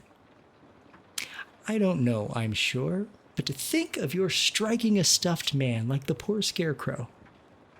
"Is he stuffed?" asked the lion in surprise as he watched her pick up the scarecrow and set him upon his feet while she patted him into shape again. "Of course he's stuffed," replied Dorothy, who was still angry. "That's why he went over so easily," remarked the lion. "It astonished me to see him whirl around so. Is the other one stuffed also?" "No," said Dorothy. "He's made of tin," and she helped the woodman up again. "That's why he nearly blunted my claws," said the lion. "When they scratched against the tin, it made a cold shiver run down my back. What is that little animal you are so tender of?" "He's my dog Toto," answered Dorothy. "Is he made out of tin or stuffed?" asked the lion. "Neither. He's a meat dog," said the girl. "Oh, he's a curious animal and seems remarkably small now that I look at him. No one would think of biting such a little thing except a coward like me," continued the lion sadly. "What makes you a coward?" asked Dorothy, looking at the great beast in wonder, for he was big as a small horse. "It's a mystery," replied the lion. "I suppose I was born that way." Lost my place. Oh no. First time I've lost my place, though. We'll go back to the top. "It's a mystery," replied the lion. "I suppose I was born that way. All the other animals in the forest naturally expect me to be brave, for the lion is everywhere thought to be the king of beasts. I learned that if I roared very loudly, every living thing was frightened and got out of my way. Whenever I've met a man, I've been awfully scared, but I just roared at him, and he has always run away as fast as he could go. If the elephants and the tigers and the bears had ever tried to fight me, I should have run myself. I'm such a coward, but just as soon as they hear me roar, they all try to get away from me. Of course, I let them go. But that isn't right. The king of beasts shouldn't be a coward," said the scarecrow. "I know it," returned the lion, wiping a tear from his eye with the tip of his tail. "It is my great sorrow, and it makes my life very unhappy. But whenever there is danger, my heart begins to beat fast." "Perhaps you have a heart disease," said the Tin Woodman. "It may be," said the lion. "If you have," continued the Tin Woodman, "you ought to be glad, for it proves you have a heart. For my part, I have no heart, so I cannot have heart disease." "Perhaps," said the lion thoughtfully, "if I had no heart, I should not be a coward." "Have you brains?" asked the scarecrow. "I suppose so. I've never looked to see," replied the lion. "Well, I am going to the great Oz to ask him to give me some," remarked the scarecrow, "for my head is stuffed with straw." "And I'm going to ask him to give me a heart," said the woodman. "And I'm going to ask him to send Toto and me back to Kansas," added Dorothy. "You think Oz could give me courage?" asked the cowardly lion. "Just as easily as he could give me brains," said the scarecrow. "Or give me a heart," said the Tin Woodman. "Or send me back to Kansas," said Dorothy. "Then, if you don't mind, I'll go with you," said the lion, "for my life is simply unbearable without a bit of courage." "You will be very welcome," answered Dorothy, "for you will help to keep away the other wild beasts. It seems to me they must be more cowardly than you if they allow you to scare them so easily." "They really are," said the lion, "but that doesn't make me any braver, and as long as I know myself to be a coward, I shall be unhappy." So once more the little company set off upon the journey, and the lion walking with stately strides at Dorothy's side. Toto did not approve of this new comrade at first, for he could not forget how nearly he had been crushed between the lion's great jaws. But after a time he became more at ease, and presently Toto and the cowardly lion had grown to be good friends. All right, we have ads starting in just a few seconds, though the chapter is almost done. So I'm going to go ahead and switch over to the Be Right Back screen. I recommend you do not watch those ads. Get up, take a stretch, and thank you, Moons. I will do that hydrate. And I will see you all in just a couple minutes.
Welcome back from the advertisements, everybody. I hope they treated you okay. Let me go ahead and turn the music down here. I do have myself. Ouch, I burned myself on it. A freshly boiled pot of water. Ouch, I wasn't looking. That's okay. I'm gonna pour myself some more tea and we'll get started. And I should also bring it back to reading, shall I? Haha. All right, give me 1 second, y'all. I could have done this during the break, but the water wasn't ready. And if you all enjoy tea or you're wanting to get into tea, just remember you can brew more than 1 glass of tea on 1 tea bag. You can do 2. And that's what I usually do during the stream, is I actually have a teapot. It's full of tea. And then about halfway through the stream, I boil a fresh thing of water and voila, I have more tea. It's really hot right now, so we're gonna wait to pour it into my cup until it calms down a little bit. Okay, so we are on chapter 6, and where we left off is the Tin Woodman is, the Cowardly Lion is finally part of the crew, right? Tried to kill Toto, tried to kill everybody, and now they've won him over. So let's see here. So once more, the little company set off upon the journey, the lion walking with stately strides at Dorothy's side.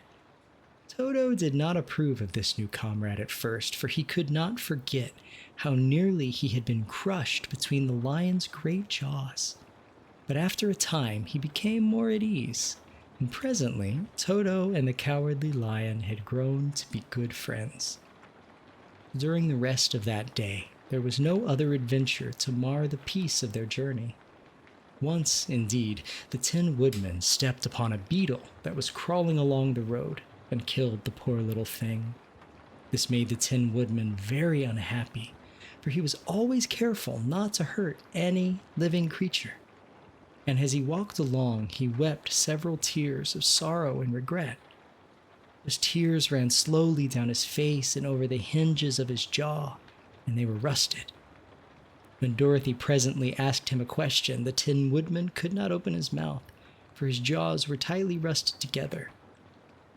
He became greatly frightened at this and made many motions to Dorothy to relieve him, but she couldn't understand. The lion was also puzzled to know what was wrong. But the Scarecrow seized the oil can from Dorothy's basket and oiled the Woodman's jaws so that after a few moments he could talk as well as before. "This will serve me a lesson," said he, "to look where I step, for if I should kill another bug or beetle, I should surely cry again, and crying rusts my jaws so that I cannot speak." Thereafter, he walked very carefully with his eyes on the road, and when he saw a tiny ant toiling by, he would step over it so as not to harm it. The Tin Woodman knew very well he had no heart, and therefore he took great care to never be cruel or unkind to anything. "You people with hearts," he said, "you have something to guide you and need never do wrong. But I have no heart, and so I must be very careful. When Oz gives me a heart, of course, I needn't mind so much." Chapter 7, The Journey to the Great Oz. Let me change over the chapters here. And maybe I can safely pour some tea. Let's see. Ooh, it's still very hot. Oh. Yeah, even though this is the second round on the same set of tea bags, it's not too bad. Not too bad.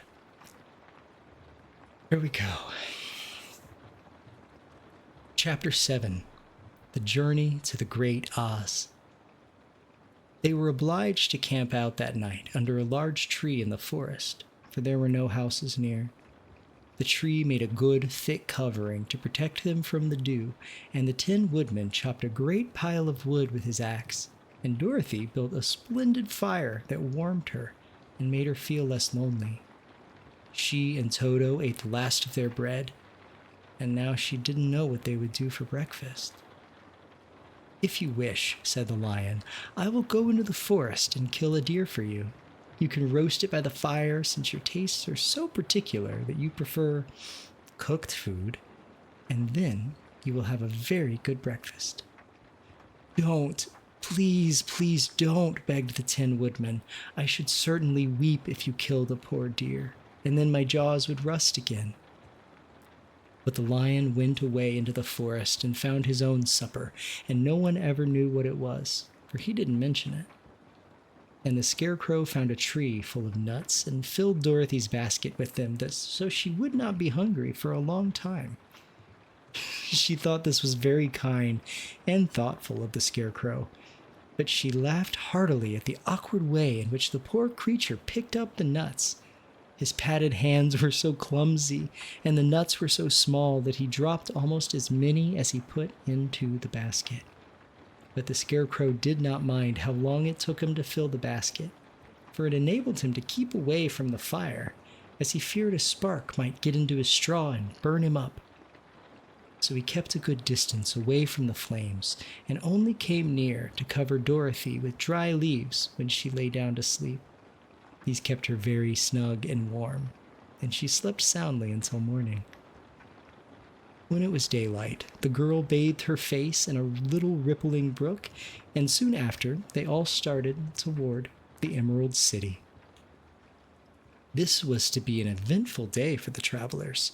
They had hardly been walking an hour when they saw before them a great ditch that crossed the road and divided the forest as far as they could see on either side. It was a very wide ditch, and when they crept up to the edge and looked into it, they could see it was also very deep, and there were many big, jagged rocks at the bottom. The sides were so steep that none of them could climb down, and for a moment it seemed that their journey must end. "What shall we do?" asked Dorothy despairingly. "I haven't the faintest idea," said the Tin Woodman, and the lion shook its shaggy mane and looked thoughtful. But the Scarecrow said, "We cannot fly, that is certain. Neither can we climb down into this great ditch. Therefore, if we cannot jump over it, we must stop where we are." "I think I could jump over it," said the Cowardly Lion after measuring the distance carefully in his mind. "Well, then we're all right," answered the Scarecrow, "for if you can carry us all over on your back, one at a time." "Well, I'll try it. Who'll go first?" "I will," declared the Scarecrow, "for if you found that you could not jump over the gulf, Dorothy would be killed, or the Tin Woodman badly dented on the rocks below. But if I am on your back, it won't matter so much, for the fall would not hurt me at all." "I am terribly afraid of falling myself," said the Cowardly Lion, "but I suppose there is nothing to do but try it. So get on my back, and we will make the attempt." The Scarecrow sat upon the lion's back, and the big beast walked to the edge of the gulf and crouched down. "Why won't you run and jump?" asked the Scarecrow. "Because that isn't the way we lions do these things," he replied. Then giving a great spring, he shot through the air and landed safely on the other side. They were all greatly pleased to see how easily he did it. And after the Scarecrow had got down from his back, the lion sprang across the ditch again. Dorothy thought she would go next, so she took Toto in her arms and climbed on the lion's back, holding tightly to his mane with one hand. The next moment, it seemed as if she were flying through the air, and then, before she had time to think about it, she was safe on the other side. The lion went back a third time and got the Tin Woodman, and then they all sat down for a few moments to give the beast a chance to rest, for his great leaps had made his breath short, and he panted like a big dog that had been running for too long.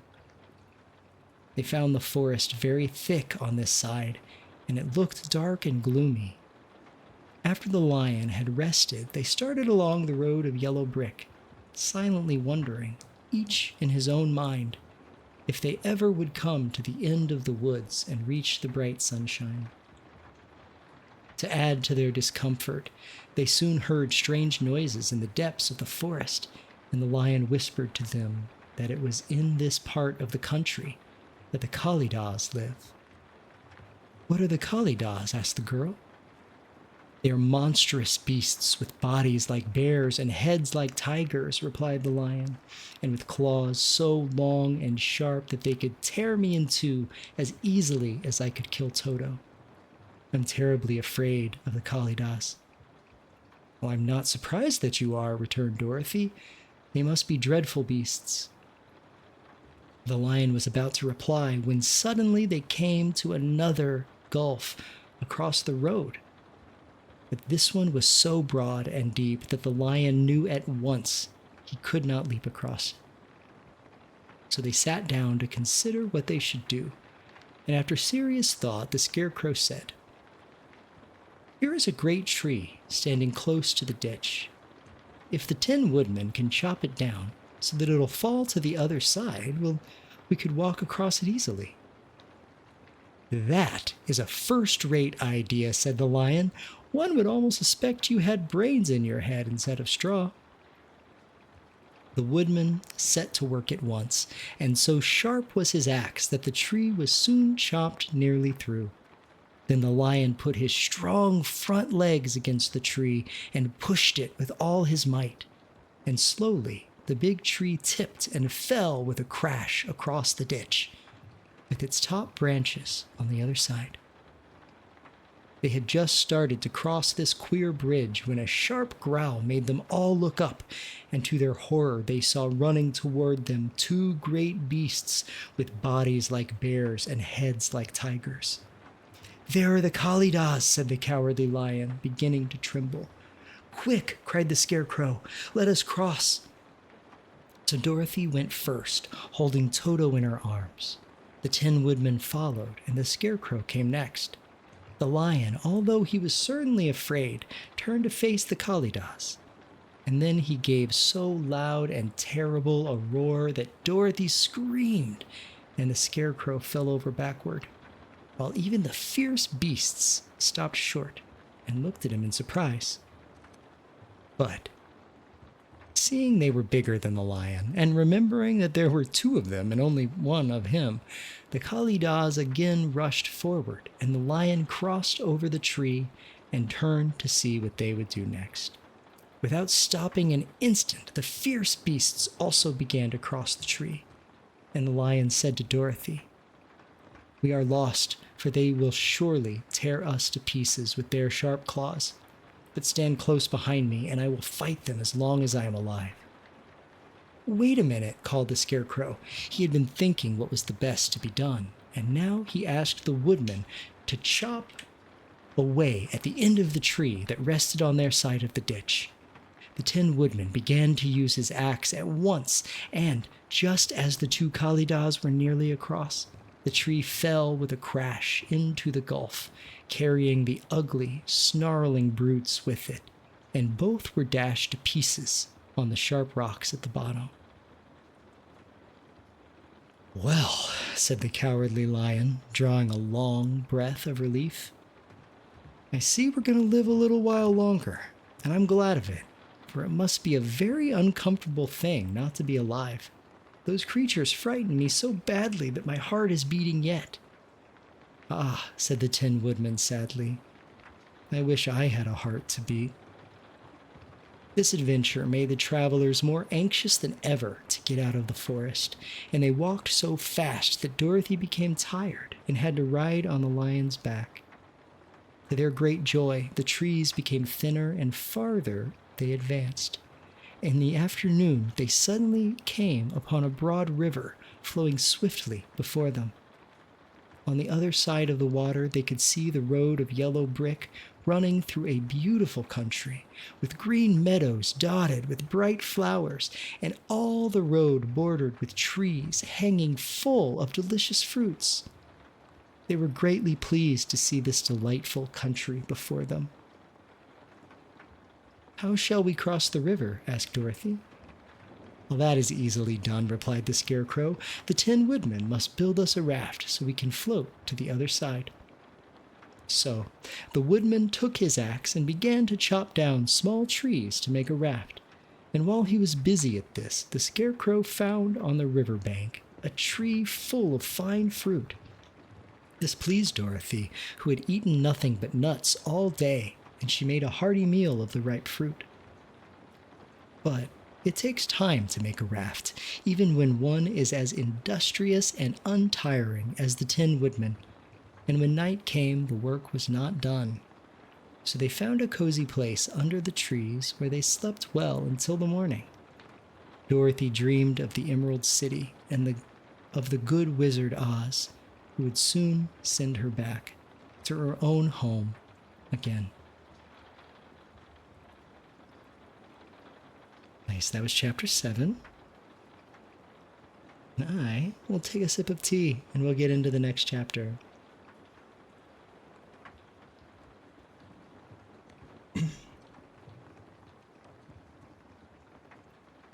Oh, we need to change over the chapter as well. There we go.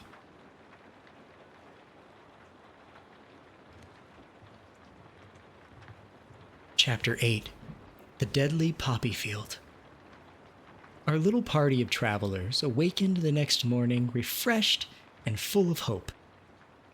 Dorothy breakfasted like a princess off peaches and plums from the trees beside the river, and behind them was the dark forest they had passed safely through, although they had suffered many discouragements. But before them was a lovely, sunny country that seemed to beckon them on to the Emerald City. To be sure, the broad river now cut them off from this beautiful land, but the raft was nearly done, and after the Tin Woodman had cut a few more logs and fastened them together with wooden pins, they were ready to start. Dorothy sat down in the middle of the raft and held Toto in her arms. When the Cowardly Lion stepped upon the raft, it tipped badly, for he was big and heavy, but the Scarecrow and the Tin Woodman stood upon the other end to steady it, and they had long poles in their hands to push the raft through the water. They got along quite well at first, but when they reached the middle of the river, the swift current swept the raft downstream, farther and farther away from the road of yellow brick, and the water grew so deep that the long poles would not touch the bottom. "This is bad," said the Tin Woodman. "If we cannot get to the land, we shall be carried into the country of the Wicked Witch of the West. She will enchant us and make us her slaves." "Then I should get no brains," said the Scarecrow. "And I should get no courage," said the Cowardly Lion. "And I should never get back to Kansas," said Dorothy. "We must certainly get to the Emerald City if we can," the Scarecrow continued, and he pushed so hard on his long pole that it stuck fast in the mud at the bottom of the river. Then, before he could pull it out again, or let go, the raft was swept away, and the poor Scarecrow was left clinging to the pole in the middle of the river. "Goodbye," he called after them, and they were very sorry to leave him. Indeed, the Tin Woodman began to cry, but fortunately remembered that he might rust, so dried his tears on Dorothy's apron. Of course, this was a bad thing for the Scarecrow. "I am now worse off than when I first met Dorothy," he thought. "Then I was stuck on a pole in a cornfield, where I could make believe scare the crows at any rate. Surely there is no use for a scarecrow stuck on a pole in the middle of a river. I'm afraid I shall never have any brains after all." Down the stream the raft floated, and the poor Scarecrow was left far behind. Then the Lion said, "Something must be done to save us. I think I can swim to the shore and pull the raft after me, if only you will hold fast to the tip of my tail." So he sprang into the water, and the Tin Woodman caught fast hold of his tail. Then the Lion began to swim with all his might toward the shore. It was hard work, although he was so big, but by and by They were drawn out of the current, and Dorothy took the Tin Woodman's long pole and helped push the raft to the land.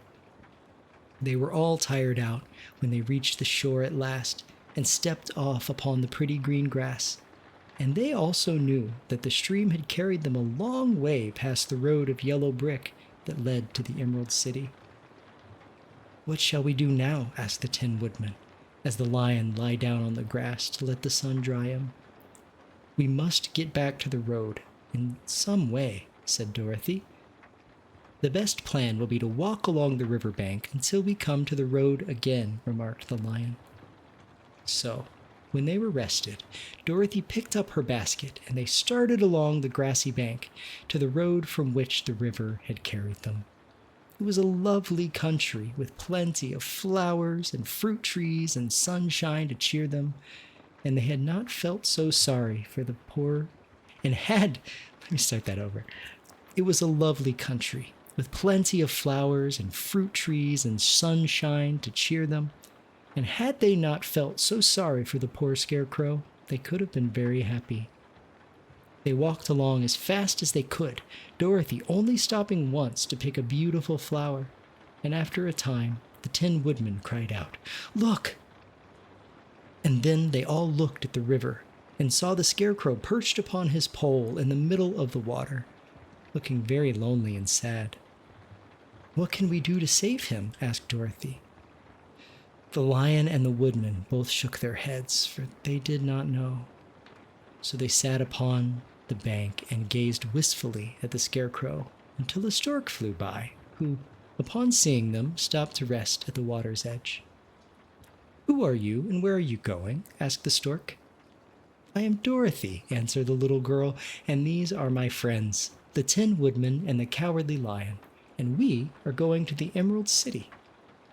"This isn't the road," said the stork, as she twisted her long neck and looked sharply at the queer party. "I know it," returned Dorothy, "but we have lost the scarecrow and are wondering how we shall get him again." "Where is he?" asked the stork. "Over there in the river," answered the little girl. "If he wasn't so big and heavy, I would get him for you," remarked the stork. "He isn't heavy a bit," said Dorothy eagerly, "for he is stuffed with straw, and if you will bring him back to us, we shall thank you ever and ever so much." "Well, I'll try," said the stork, "but if I find he is too heavy to carry, I shall have to drop him in the river again." So the big bird flew into the air and over the water till she came to where the scarecrow was perched upon his pole. Then the stork, with her great claws, grabbed the scarecrow by the arm and carried him up into the air and back to the bank, where Dorothy and the lion and the Tin Woodman and Toto were sitting. When the scarecrow found himself among his friends again, he was so happy that he hugged them all, even the lion and Toto, and as they walked along, he sang "Tol-de-re-dio" at every step. He felt so gay.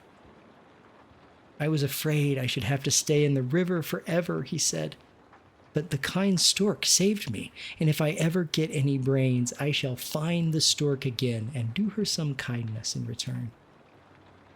"That's all right," said the stork, who was flying along beside them. "I always like to help anyone in trouble, but I must go now, for my babies are waiting in the nest for me. I hope you will find the Emerald City and that Oz will help you." "Thank you," replied Dorothy, and then the kind stork flew into the air and was soon out of sight. They walked along listening to the singing of the brightly colored birds and looking at the lovely flowers, which now became so thick that the ground was carpeted with them. There were big yellow and white and blue and purple blossoms, besides great clusters of scarlet poppies, which were so brilliant in color they almost dazzled Dorothy's eyes. "Aren't they beautiful?" the girl asked as she breathed in the spicy scent of the bright flowers. "I suppose so," answered the scarecrow. "When I have brains, I shall probably like them better. If only I had a heart, I should love them," added the Tin Woodman. "I always did like flowers," said the lion. "They seem so helpless and frail, but there are none in the forest so bright as these." They now came upon more and more of the big scarlet poppies and fewer of the other flowers, and soon they found themselves in the midst of a great meadow of poppies. Now, it is well known that when there are many of these flowers together, their odor is so powerful that anyone who breathes it falls asleep. And if the sleeper is not carried away from the scent of the flowers, he sleeps on and on forever. But Dorothy did not know this, nor could she get away from the bright red flowers that were everywhere about. So presently her eyes grew heavy, and she felt she must sit down to rest and to sleep. But the Tin Woodman would not let her do this. "We must hurry and get back to the road of yellow brick before dark," he said, and the Scarecrow agreed. So they kept walking until Dorothy could stand no longer. Her eyes closed in spite of herself, and she forgot where she was and fell among the poppies, fast asleep. "What shall we do?" asked the Tin Woodman. "If we leave her here, she will die," said the Lion. "The smell of the flowers is killing us all. I myself can scarcely keep my eyes open, and the dog is asleep already." It was true. Toto had fallen down beside his little mistress, but the Scarecrow and the Tin Woodman, not being made of flesh, were not troubled by the scent of the flowers. "Run fast," said the Scarecrow to the Lion, "and get out of this deadly flower bed as soon as you can. We will bring the little girl with us, but if you should fall asleep, you are too big to be carried." So the Lion aroused himself and bounded forward as fast as he could go. In a moment, he was out of sight. "Let us make a chair with our hands and carry her," said the Scarecrow. So they picked up Toto and put the dog in Dorothy's lap, and then they made a chair with their hands for the seat and their arms for the arms, and carried the sleeping girl between them through the flowers. On and on they walked, and it seemed that the great carpet of deadly flowers that surrounded them would never end. They followed the bend of the river, and at last came upon their friend the Lion, lying fast asleep among the poppies. The flowers had been too strong for the huge beast, and he had given up at last, and fallen only a short distance from the end of the poppy bed, where sweet grass spread in the beautiful green fields before them. "We can do nothing for him," said the Tin Woman. "We can do nothing for him," said the Tin Woodman sadly, "for he is much too heavy to lift. We must leave him here to sleep on forever, and perhaps he will dream that he has found courage at last." "I'm sorry," said the Scarecrow. "The Lion was a very good comrade for one so cowardly. But let us go on." They carried the sleeping girl to a pretty spot beside the river, far enough from the poppy field to prevent her breathing any more of the poison of the flowers. And here they laid her gently on the soft grass and waited for the fresh breeze to waken her. That was chapter 8, The Deadly Poppy Field.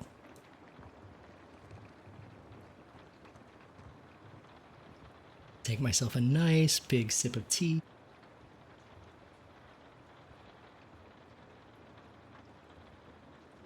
And we'll read a few more chapters.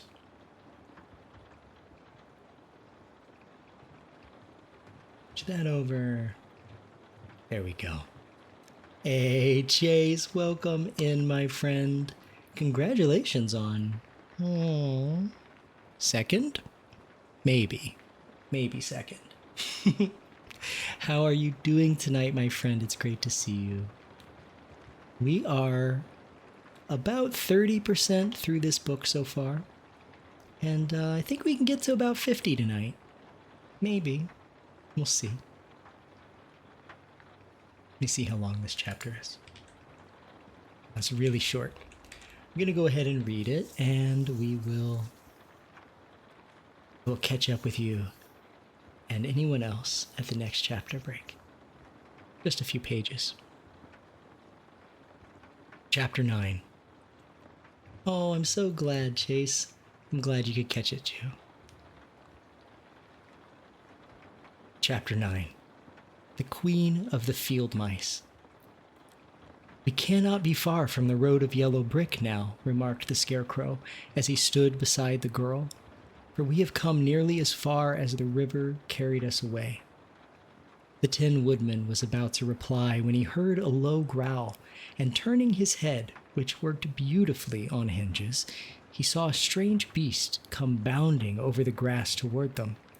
It was indeed a great yellow wildcat, and the woodman thought it must be chasing something, for its ears were lying close to its head and its mouth was wide open, showing 2 rows of ugly teeth, while its red eyes glowed like balls of fire.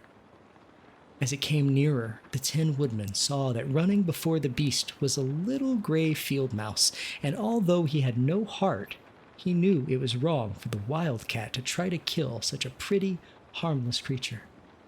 So the woodman raised his axe, and as the wildcat ran by, he gave it a quick blow that cut the beast's head clean off from its body, and it rolled over at his feet in 2 pieces.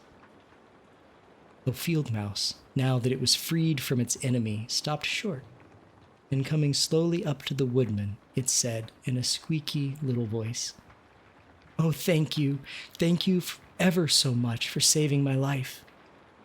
"Don't speak of it, I beg of you," replied the woodman. "I have no heart, you know, so I'm careful to help all those who may need a friend, even if it happens to be only a mouse." "Only a mouse?" cried the little animal indignantly. "Why, I am a queen, the queen of all the field mice." "Oh, indeed," said the woodman, making a bow. "Therefore you have done a great deed as well as a brave one," added the queen. At that moment, several mice were seen running up as fast as their little legs could carry them, and when they saw their queen, they exclaimed, "Oh, your majesty, we thought you would be killed. How did you manage to escape the great wildcat?" They all bowed so low to the little queen that they almost stood upon their heads. "This funny Tin Man," she answered, "killed the wildcat and saved my life. So hereafter, you must all serve him and obey his slightest wish." "We will!" cried all the mice in a shrill chorus, and then they scampered in all directions, for Toto had awakened from his sleep. And seeing all these mice around him, he gave one bark of delight and jumped right into the middle of the group. Toto had always loved to chase mice when he lived in Kansas, and he saw no harm in it. But the Tin Woodman caught the dog in his arms and held him tight while he called to the mice, come back, Toto shall not hurt you."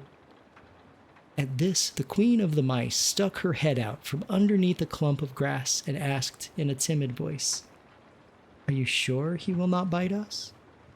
"I will not let him," said the woodman, "so do not be afraid." One by one, the mice came creeping back, and Toto did not bark again, although he tried to get out of the woodman's arms and would have bitten him had he not known very well he was made of tin. Finally, one of the biggest mice spoke. "Is there anything we can do," it asked, "to repay you for saving the life of our queen?" "Nothing that I know of," answered the woodman, but the Scarecrow, who had been trying to think, but could not because his head was stuffed with straw, said quickly, "Oh, yes, you can save our friend, the Cowardly Lion, who is asleep in the poppy bed." "A lion?" cried the little queen. "Why, he would eat us all up." "Oh, no," declared the Scarecrow. "This lion is a coward." "Really?" asked the mouse. "He says so himself," answered the Scarecrow, "and he would never hurt anyone who is our friend. If you will help us to save him, I promise that he shall treat you all with kindness." "Very well," said the queen. "We trust you, but what shall we do? There are many of these mice which call you queen and are willing to obey you." "Oh, yes, there are thousands." "Then send them all to come here as soon as possible, and let each one bring a long piece of string." The queen turned to the mice that attended her and told them to go at once and get all her people. As soon as they heard her orders, they ran away in every direction as fast as possible. "Now," said the Scarecrow to the Tin Woodman, "you must go to those trees by the riverside and make a truck that will carry the lion." So the woodman went at once to the trees and began to work, and soon he made a truck out of the limbs of trees, from which he chopped away all the leaves and branches. He fastened it together with wooden pegs and made the four wheels out of short pieces of a big tree trunk. So fast and so well did he work that by the time the mice began to arrive, the truck was all ready for them. They came from all directions, and there were thousands of them.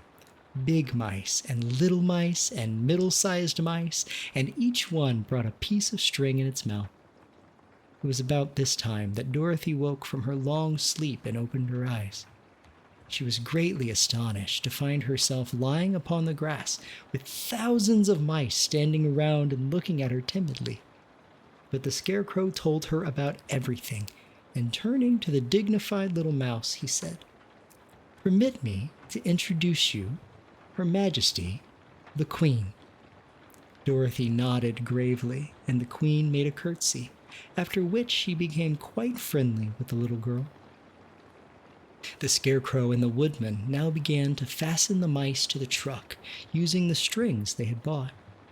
One end of a string was tied around the neck of each mouse, and the other end to the truck. Of course, the truck was 1,000 times bigger than any of the mice who were to draw it, but when all the mice had been harnessed, they were able to pull it quite easily. Even the Scarecrow and the Tin Woodman could sit on it and were drawn swiftly by their queer little horses to the place where the lion lay asleep. After a great deal of hard work, for the lion was heavy, they managed to get him up on the truck. Then the Queen hurriedly gave her people the order to start, for she feared if the mice stayed among the poppies too long, they would also fall asleep. At first, the little creatures, many though they were, could hardly stir the heavily loaded truck, but the Woodman and the Scarecrow both pushed from behind, and they got along better.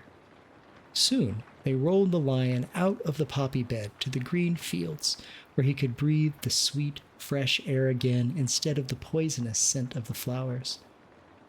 Dorothy came to meet them and thanked the little mice warmly for saving her companion from death.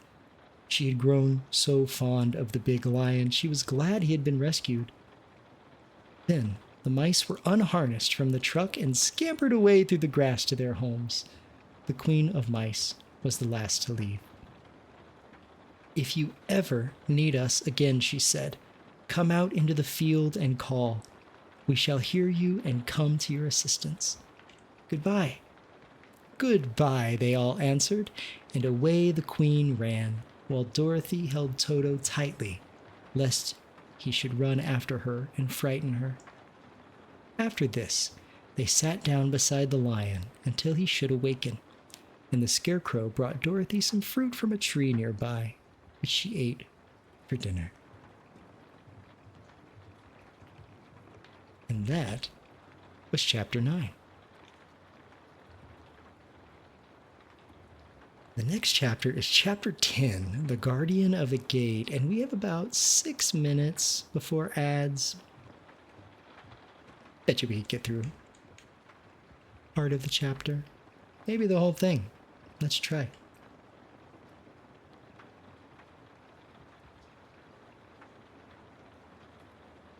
There we go. More tea in my face.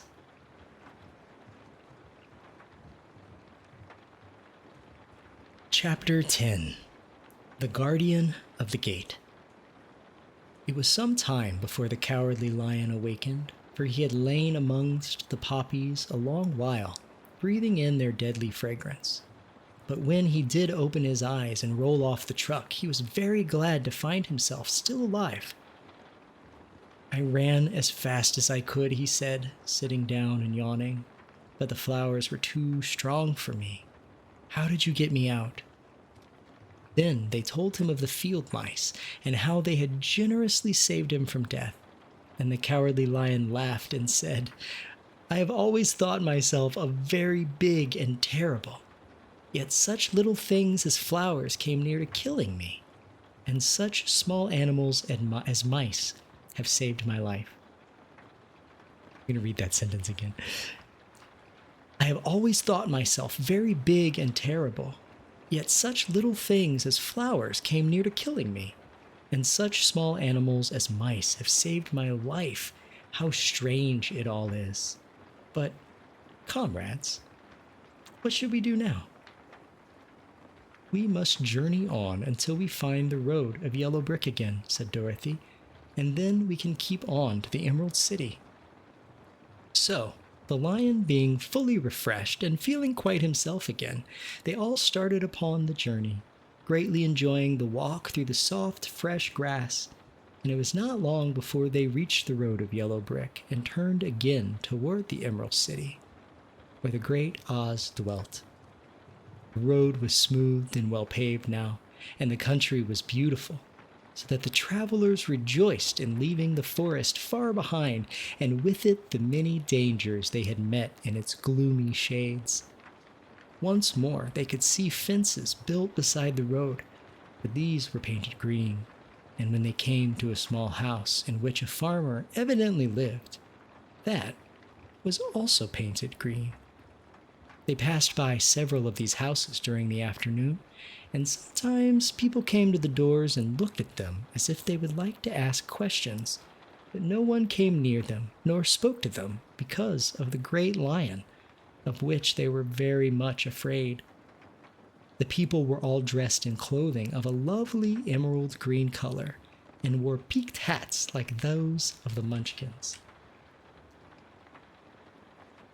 This must be the land of Oz, said Dorothy, and we are surely getting near the Emerald City.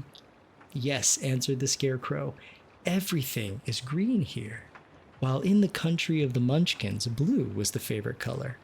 But the people do not seem to be as friendly as the Munchkins, and I'm afraid we shall be unable to find a place to pass the night. I should like something to eat besides fruit, said the girl, and I'm sure Toto is nearly starved. Let us stop at the next house and talk to the people. So, when they came to a good-sized farmhouse, Dorothy walked boldly up to the door and knocked. A woman opened it just far enough to look out and said, "What do you want, child? And why is that great lion with you?" "We wish to pass the night with you, if you will allow us," answered Dorothy, "and the lion is my friend and comrade, and would not hurt you for the world." "Is he tame?" asked the woman, opening the door a little wider. "Oh, yes, and he is a great coward, too. He will be more afraid of you than you are of him." "Well," said the woman, after thinking it over and taking another peep at the lion, "if that is the case, you may come in, and I will give you some supper and a place to sleep." So they all entered the house, where there were, besides the woman, 2 children and a man. The man had hurt his leg and was lying on the couch in a corner. They seemed greatly surprised to see so strange a company, and while the woman was busy laying the table, the man asked, "Where are you all going?" "To the Emerald City," said Dorothy, "to see the great Oz." "Oh, indeed," exclaimed the man. "Are you sure that Oz will see you?" "Why not?" she replied. "Why, it is said that he never lets anyone come into his presence. I have been to the Emerald City many times. It is a beautiful and wonderful place, but I have never been permitted to see the great Oz, nor do I know of any living person who has seen him." "Does he never go out?" asked the Scarecrow. "Never. He sits day after day in the great throne room of his palace, and even those who wait upon him do not see him face to face." "What is he like?" asked the girl. "That is hard to tell," said the man thoughtfully. "You see, Oz is a great wizard and can take on any form he wishes, so that some say he looks like a bird, and some say he looks like an elephant, and some say he looks like a cat. To others, he appears as a beautiful fairy or a brownie, or in any other form that pleases him. But who the real Oz is, when he is in his own form, no living person can tell. We have ads starting in about 10 seconds, so I am going to go to the Be Right Back screen in case you get those ads. But I really appreciate you hanging here with me tonight and reading this book with me. I will see you all in just a couple minutes.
Welcome back from the advertisements, everybody. I hope you didn't watch them. I hope you just got up, got yourself something to drink, get yourself a snack, all of those good things. Welcome back, everybody. So right now, we are in the middle of chapter 10. And our party has taken up refuge for the evening at a house of people wearing green, and they're telling them about Oz, and that he's never really been seen by anybody in his true form. You see, Oz is a great wizard and can take on any form he wishes, so that some say he looks like a bird, and some say he looks like an elephant, and some say he looks like a cat. But to others he appears as a beautiful fairy or a brownie or in any other form that pleases him. But who the real Oz is when he is in his own form, no living person can tell. That is very strange, said Dorothy, but we must try in some way to see him, or we shall have made our journey for nothing. Why do you wish to see the terrible Oz? Asked the man. I want him to give me some brains, said the Scarecrow eagerly. Oh, Oz could do that easily enough, declared the man. He has more brains than he needs. And I want him to give me a heart, said the Tin Woodman. That will not trouble him, continued the man, for Oz has a large collection of hearts of all sizes and shapes. And I want him to give me courage, said the Cowardly Lion. Oz keeps a great pot of courage in his throne room, said the man, which he has covered with a golden plate to keep it from running over. He will be glad to give you some. And I want him to send me back to Kansas, said Dorothy. Where is Kansas? Asked the man with surprise. I don't know, replied Dorothy sorrowfully. But it is my home, and I'm sure it's somewhere. Very likely. Well, Oz can do anything, so I suppose he will find Kansas for you. But first, you must get to see him, and that will be a hard task, for the Great Wizard does not like to see anyone, and he usually has his own way. But what do you want? He continued, speaking to Toto. Toto only wagged his tail, for, strange to say, he couldn't speak. The woman now called to them that supper was ready, so they gathered around the table, and Dorothy ate some delicious porridge and a dish of scrambled eggs and a plate of nice white bread, and enjoyed her meal. The lion ate some of the porridge, but didn't care for it, saying it was made from oats, and oats were food for horses, not for lions. The Scarecrow and the Tin Woodman ate nothing at all. Toto ate a little bit of everything and was glad to get a good supper again.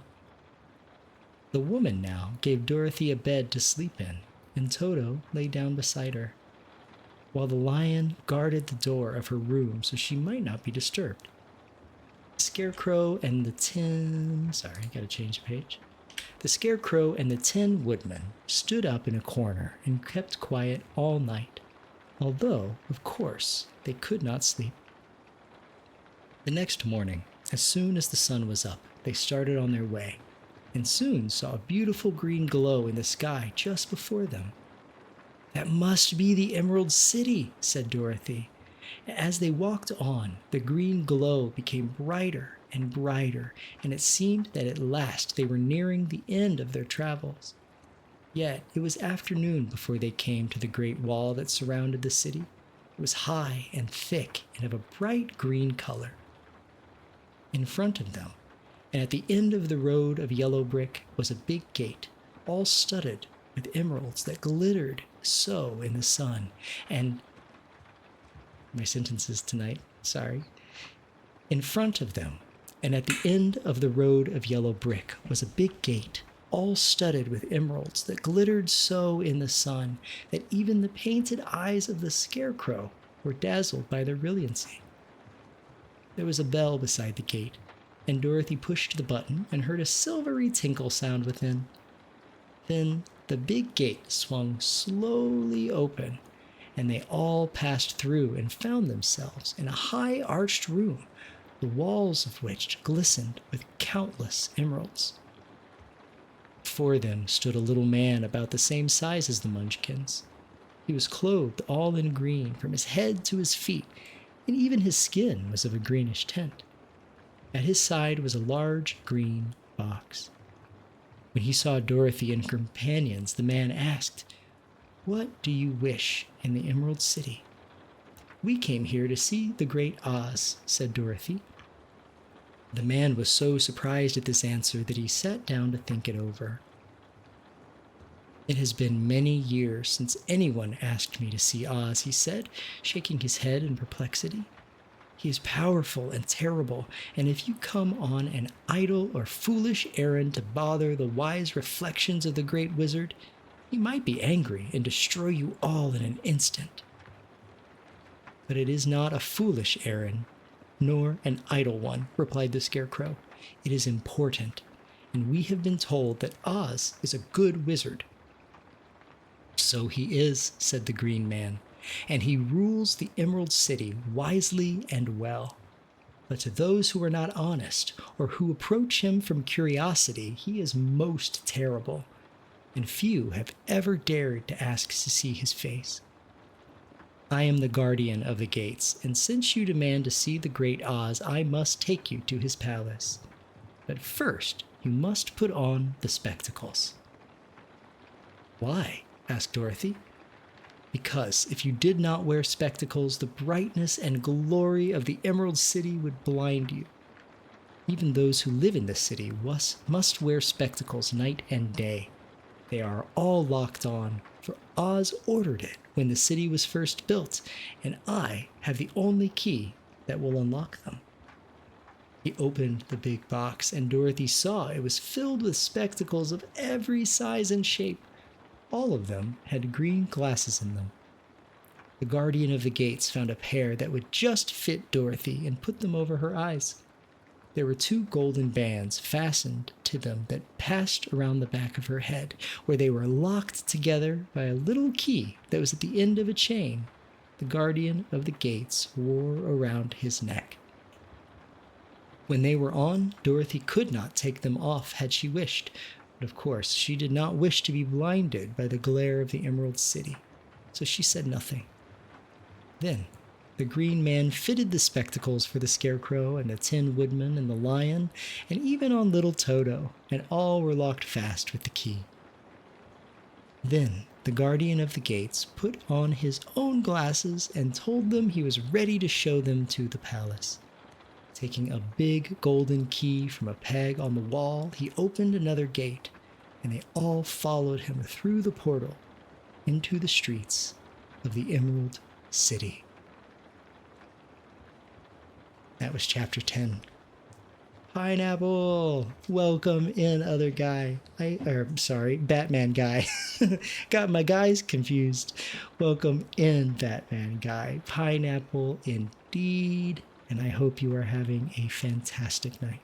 I'm going to take a sip of my tea here, and we are 40% through the book. I think we can get to 50% tonight, and we'll just make this a 2-stream event, right?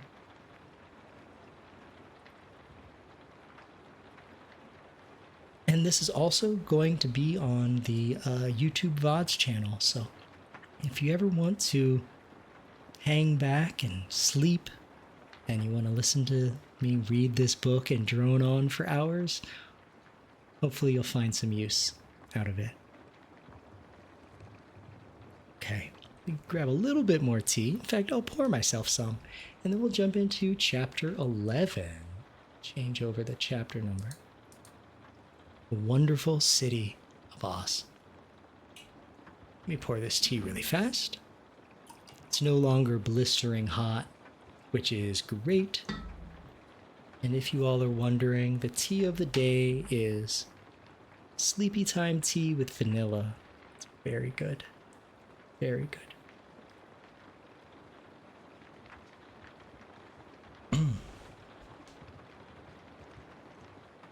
All right, here we go. Chapter 11. The Wonderful City of Oz. Even with eyes protected by the green spectacles, Dorothy and her friends were at first dazzled by the brilliancy of the wonderful city. The streets were lined with beautiful houses, all built of green marble and studded everywhere with sparkling emeralds. They walked over a pavement of the same green marble, and where the blocks were joined together were rows of emeralds set closely and glittering in the brightness of the sun. The window panes were of green glass. Even the sky above the city had a green tint, and the rays of the sun were green.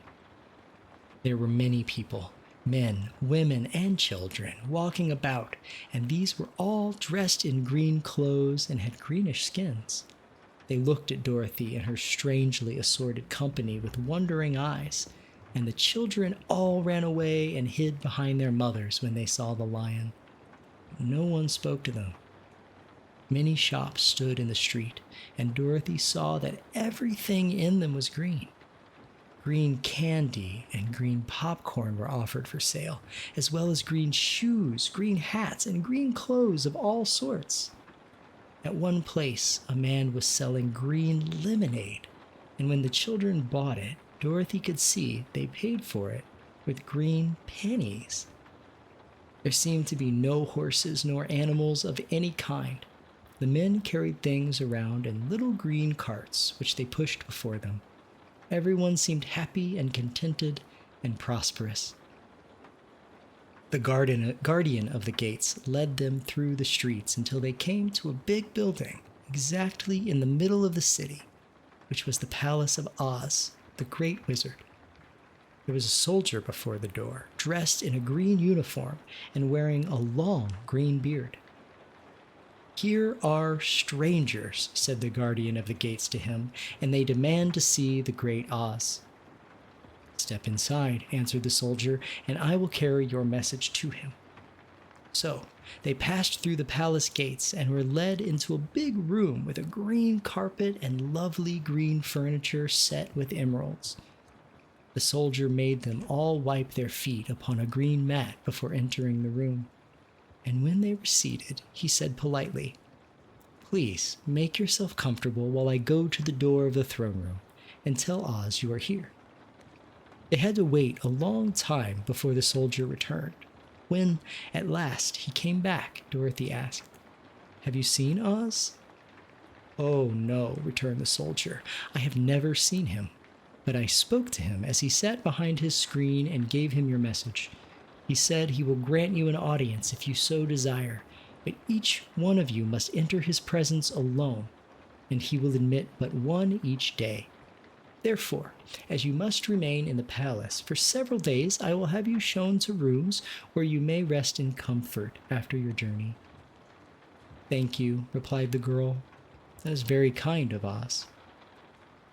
The soldier now blew upon a green whistle, and at once a young girl, dressed in a pretty green silk gown, entered the room. She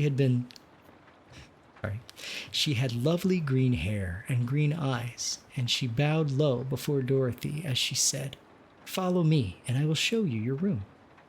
So Dorothy said goodbye to all of her friends except Toto, and taking the dog in her arms, followed the green girl through 7 passages and up 3 flights of stairs until they came to a room at the front of the palace. It was the sweetest little room in the world, with a soft, comfortable bed that had sheets of green silk and a green velvet counterpane. There was a tiny fountain in the middle of the room that shot a spray of green perfume into the air to fall back into a beautifully carved green marble basin.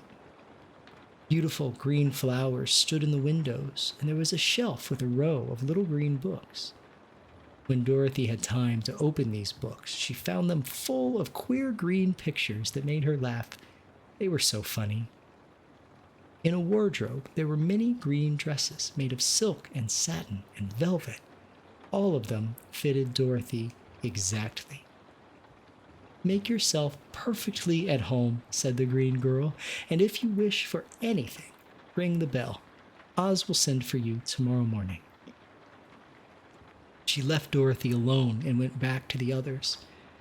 These she also led to rooms, and each one of them found themselves lodged in a very pleasant part of the palace. Of course, this politeness was wasted on the Scarecrow, for when he found himself alone in his room, he stood stupidly in one spot, just within the doorway, to wait until morning. It would not rest him to lie down, and he could not close his eyes. So he remained all night, staring at a little spider which was weaving its web in a corner of the room, just as if it were not one of the most wonderful rooms in the world. The Tin Woodman lay down on his bed from force of habit, for he remembered when he was made of flesh, but not being able to sleep, he passed the night moving his joints up and down to make sure they kept in good working order. The lion would have preferred a bed of dried leaves in the forest and did not like being shut up in a room, but he had too much sense to let this worry him. So he sprang upon the bed and rolled himself up like a cat and purred himself to a sleep in a minute. The next morning, after breakfast, the Green Maiden came to fetch Dorothy, and she dressed her in one of the prettiest gowns made of the green brocaded... I'm going to start the sentence over. The next morning, after breakfast, the Green Maiden came to fetch Dorothy, and she dressed her in one of the prettiest gowns made of green brocaded satin. Dorothy put on a silk green apron and tied a green ribbon around Toto's neck, and they started for the throne room of the great Oz. First, they came to a great hall in which were many ladies and gentlemen of the court, all dressed in rich costumes. These people had nothing to do but talk to each other, but they always came to wait outside the throne room every morning, although they were never permitted to see Oz. As Dorothy entered, they looked at her curiously, and one of them whispered, "Are you really going to look upon the face of Oz the Terrible?" "Of course," answered the girl, "if he will see me." "Oh, he will see you," said the soldier who had taken her message to the wizard, "although he does not like to have people ask to see him. Indeed, at first he was angry and said I should send you back to where you came from. Then he asked me what you looked like, and when I mentioned your silver shoes, he was very much interested. At last, I told him about the mark upon your forehead, and he decided he would admit you into his presence." Just then, a bell rang, and the green girl said to Dorothy, "That is the signal. You must go into the throne room alone." She opened a little door, and Dorothy walked boldly through and found herself in a wonderful place. It was a big, round room with a high arched roof, and the walls and ceiling and floor were covered with large emeralds set closely together. In the center of the roof was a great light as bright as the sun, which made the emeralds sparkle in a wonderful manner. But what interested Dorothy most was the big throne of green marble that stood in the middle of the room. It was shaped like a chair and sparkled with gems, as did everything else.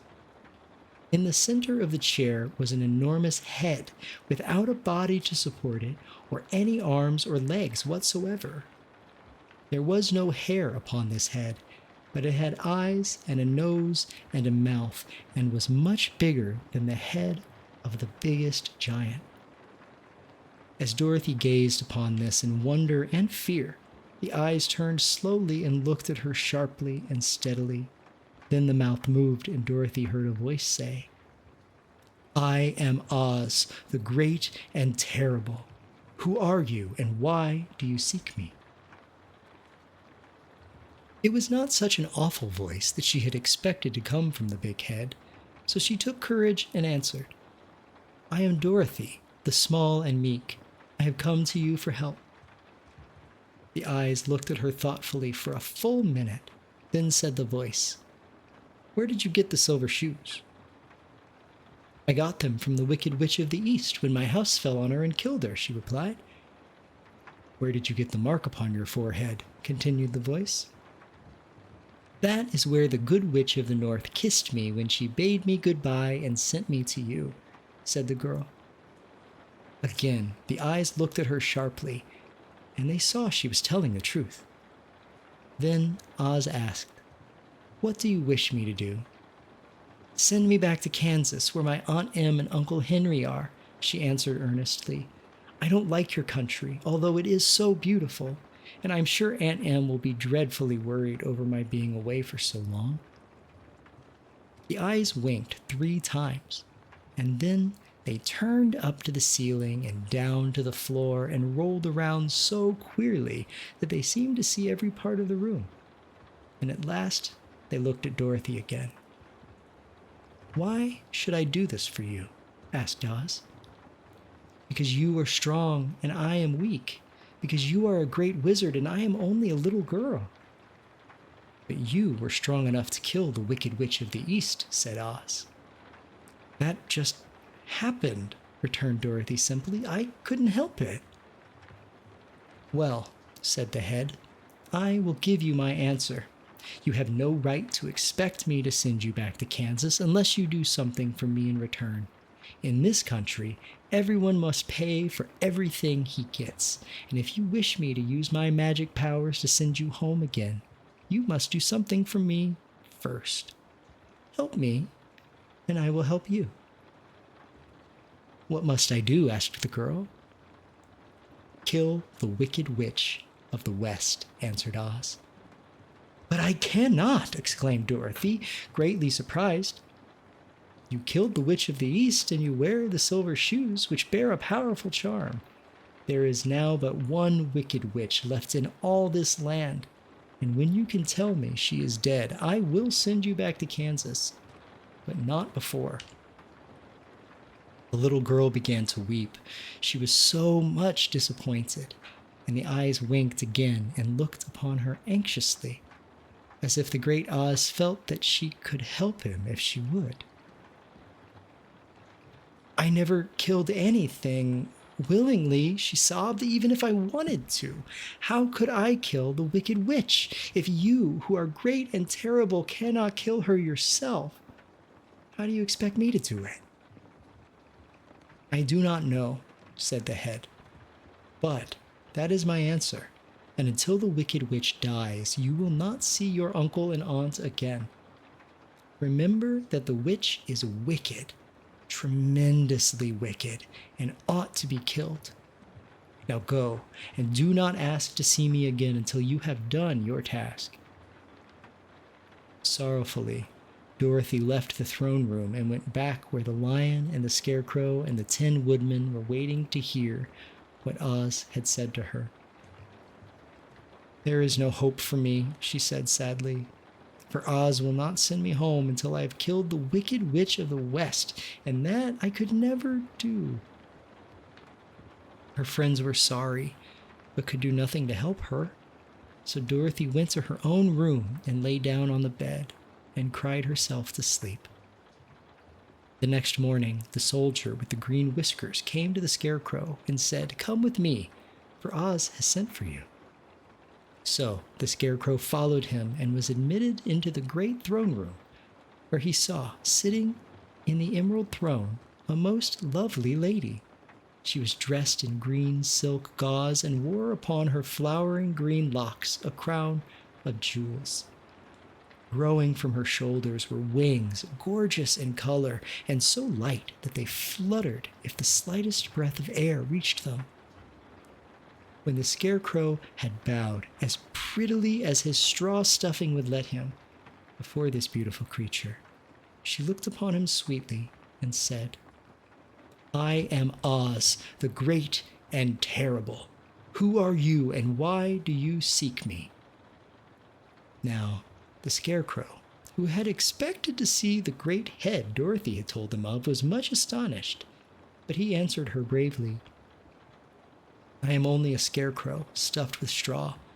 Therefore, I have no brains, and I come to you praying that you will put brains in my head instead of straw, so that I may become as much a man as any other in your dominions."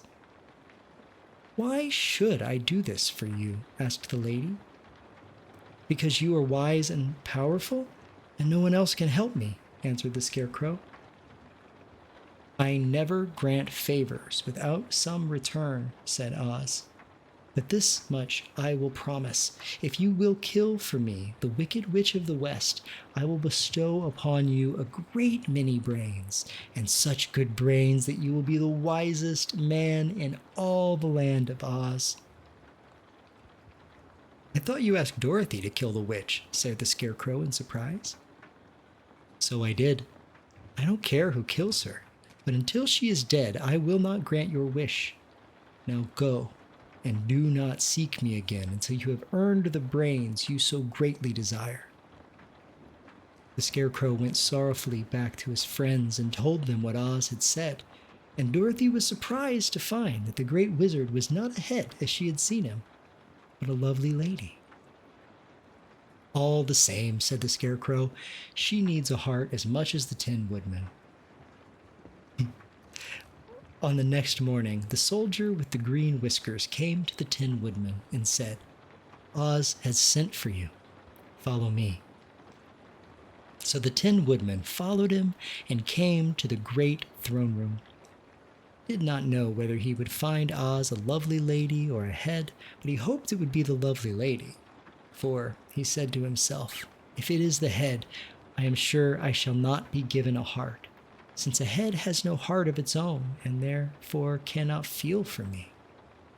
But if it is the lovely lady, I shall beg hard for a heart, for all ladies are themselves said to be kindly-hearted.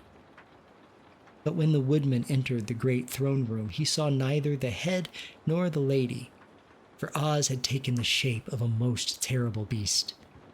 It was nearly as big as an elephant, and the green throne seemed hardly strong enough to hold its weight. The beast had a head like that of a rhinoceros, only there were 5 eyes in its face. There were 5 long arms growing out of its body, and it also had 5 long, slim legs. Thick, woolly hair covered every part of it, and a more dreadful-looking monster could not be imagined. It was fortunate the Tin Woodman had no heart at that moment, for it would have beat loud and fast from terror. But, being only tin, the woodman was not at all afraid, although he was much disappointed. I am Oz, the great and terrible, spoke the beast in a voice that was one great roar. Who are you, and why do you seek me? I am a woodman, and made of tin. Therefore I have no heart and cannot love. I pray you to give me a heart that I may be as other men are. Why should I do this? Demanded the beast. Because I ask it, and you alone can grant my request, answered the woodman. Oz gave a low growl at this, but said gruffly, if you indeed desire a heart, you must earn it. How? Asked the woodman. Help Dorothy to kill the wicked witch of the West, replied the beast. When the witch is dead, come to me, and I will then give you the biggest and kindest and most loving heart in all the land of Oz. So the Tin Woodman was forced to return sorrowfully to his friends and tell them of the terrible beast he had seen. They all wondered greatly at the many forms the great wizard could take upon himself, and the lion said, if he is a beast when I go to see him, I shall roar my loudest and so frighten him that he will grant all I ask. And if he is a lovely lady, I shall pretend to spring upon her so to compel her to do my bidding. And if he is the great head, he will be at my mercy, for I will roll his head all about the room until he promises to give us what we desire. So be of good cheer, my friends, for all will yet be well. The next morning, the soldier with the green whiskers led the lion to the great throne room and bade him enter the presence of Oz. The lion at once passed through the door, and glancing around saw, to his surprise, that before the throne was a ball of fire, so fierce and glowing he could scarcely bear to gaze upon it.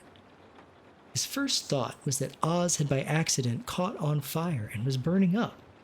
But when he tried to go nearer, the heat was so intense that it singed his whiskers, and he crept back tremblingly to a spot nearer the door. Then a low, quiet voice came from the ball of fire, and these were the words it spoke. I am Oz, the great and terrible. Who are you, and why do you seek me? And the lion answered, I am a cowardly lion, afraid of everything. I came to you to beg that you give me courage, so that in reality I may become the king of beasts, as men call me. Why should I give you courage? Demanded Oz. Because of all wizards, you are the greatest and alone have the power to grant my request, answered the lion. The ball of fire burned fiercely for a time, and the voice said, Bring me proof that the wicked witch is dead. At that moment, I will give you courage. But as long as the witch lives, you must remain a coward. The lion was angry at this speech, but could say nothing in reply. And while he stood silently gazing at the ball of fire, it became so furiously hot that he turned tail and rushed from the room. He was glad to find his friends waiting for him and told them of his terrible interview with the wizard. What shall we do now? Asked Dorothy sadly. There is only one thing we can do, returned the lion, and that is to go to the land of the Winkies, seek out the wicked witch, and destroy her. But suppose we cannot, said the girl. Then I shall never have courage, declared the lion. And I shall never have brains, added the scarecrow. And I shall never have a heart, spoke the Tin Woodman. And I shall never see Aunt Em and Uncle Henry, said Dorothy, beginning to cry. Be careful, cried the green girl. The tears will fall on your silk green gown and spot it. So Dorothy dried her eyes and said, I suppose we must try it, but I am sure I do not want to kill anybody, even to see Aunt Em again. I will go with you, but I'm too much of a coward to kill the witch, said the lion. I will go too, declared the scarecrow, but I shall not be of much help to you. I'm such a fool. I haven't the heart to harm even a witch, remarked the Tin Woodman, but if you go, I will certainly go with you. Therefore, it was decided to start upon their journey the next morning, and the woodman sharpened his axe on a green grindstone and had all of his joints properly oiled. The scarecrow stuffed himself with fresh straw, and Dorothy put on new paint on his eyes that he might see better. The green girl, who was very kind to them, filled Dorothy's basket with good things to eat and fastened a little bell around Toto's neck with a green ribbon. They went to bed quite early and slept soundly until daylight, when they were awakened by the crowing of a green cock that lived in the backyard of the palace, and the cackling of a hen that had laid a green egg. That was chapter 11. And that is 50% of the book. Can you guys believe it? We read half this book tonight. Not too bad. Not too shabby. Quite a fan of this book. I haven't read it since I was a kid, and it really holds up. It actually, I'm enjoying it more now than I think I did back then. But I think I do know who I want to raid out to. And I think I'd like to raid out to Rack Hudson.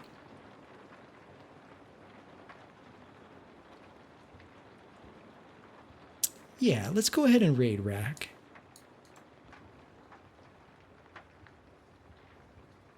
Let's see here. We're going to go ahead and do this raid. Oh, hi there, Hermonthus. Oh, thank you. It's nice to meet you. That was a wonderful reading. I've never read this book myself. Oh, thank you. I'm really loving it, and it's great to have you here. We're going to do the second part next week, and I'm going to be back on Sunday. We're going to do some VR chat hangouts, and we'd love to see you all there. So let me do this raid really fast. And if you guys stick around for this raid, if you all are new here, Rack Hudson is a wonderful VTuber that shares a lot of the same values I do, right? Like being there late at night for y'all means a lot to both of us. And so I think you all will really enjoy Rack. So I hope you all have a wonderful night, and I will see you all back here on Saturday for VR chat. Good night, everybody.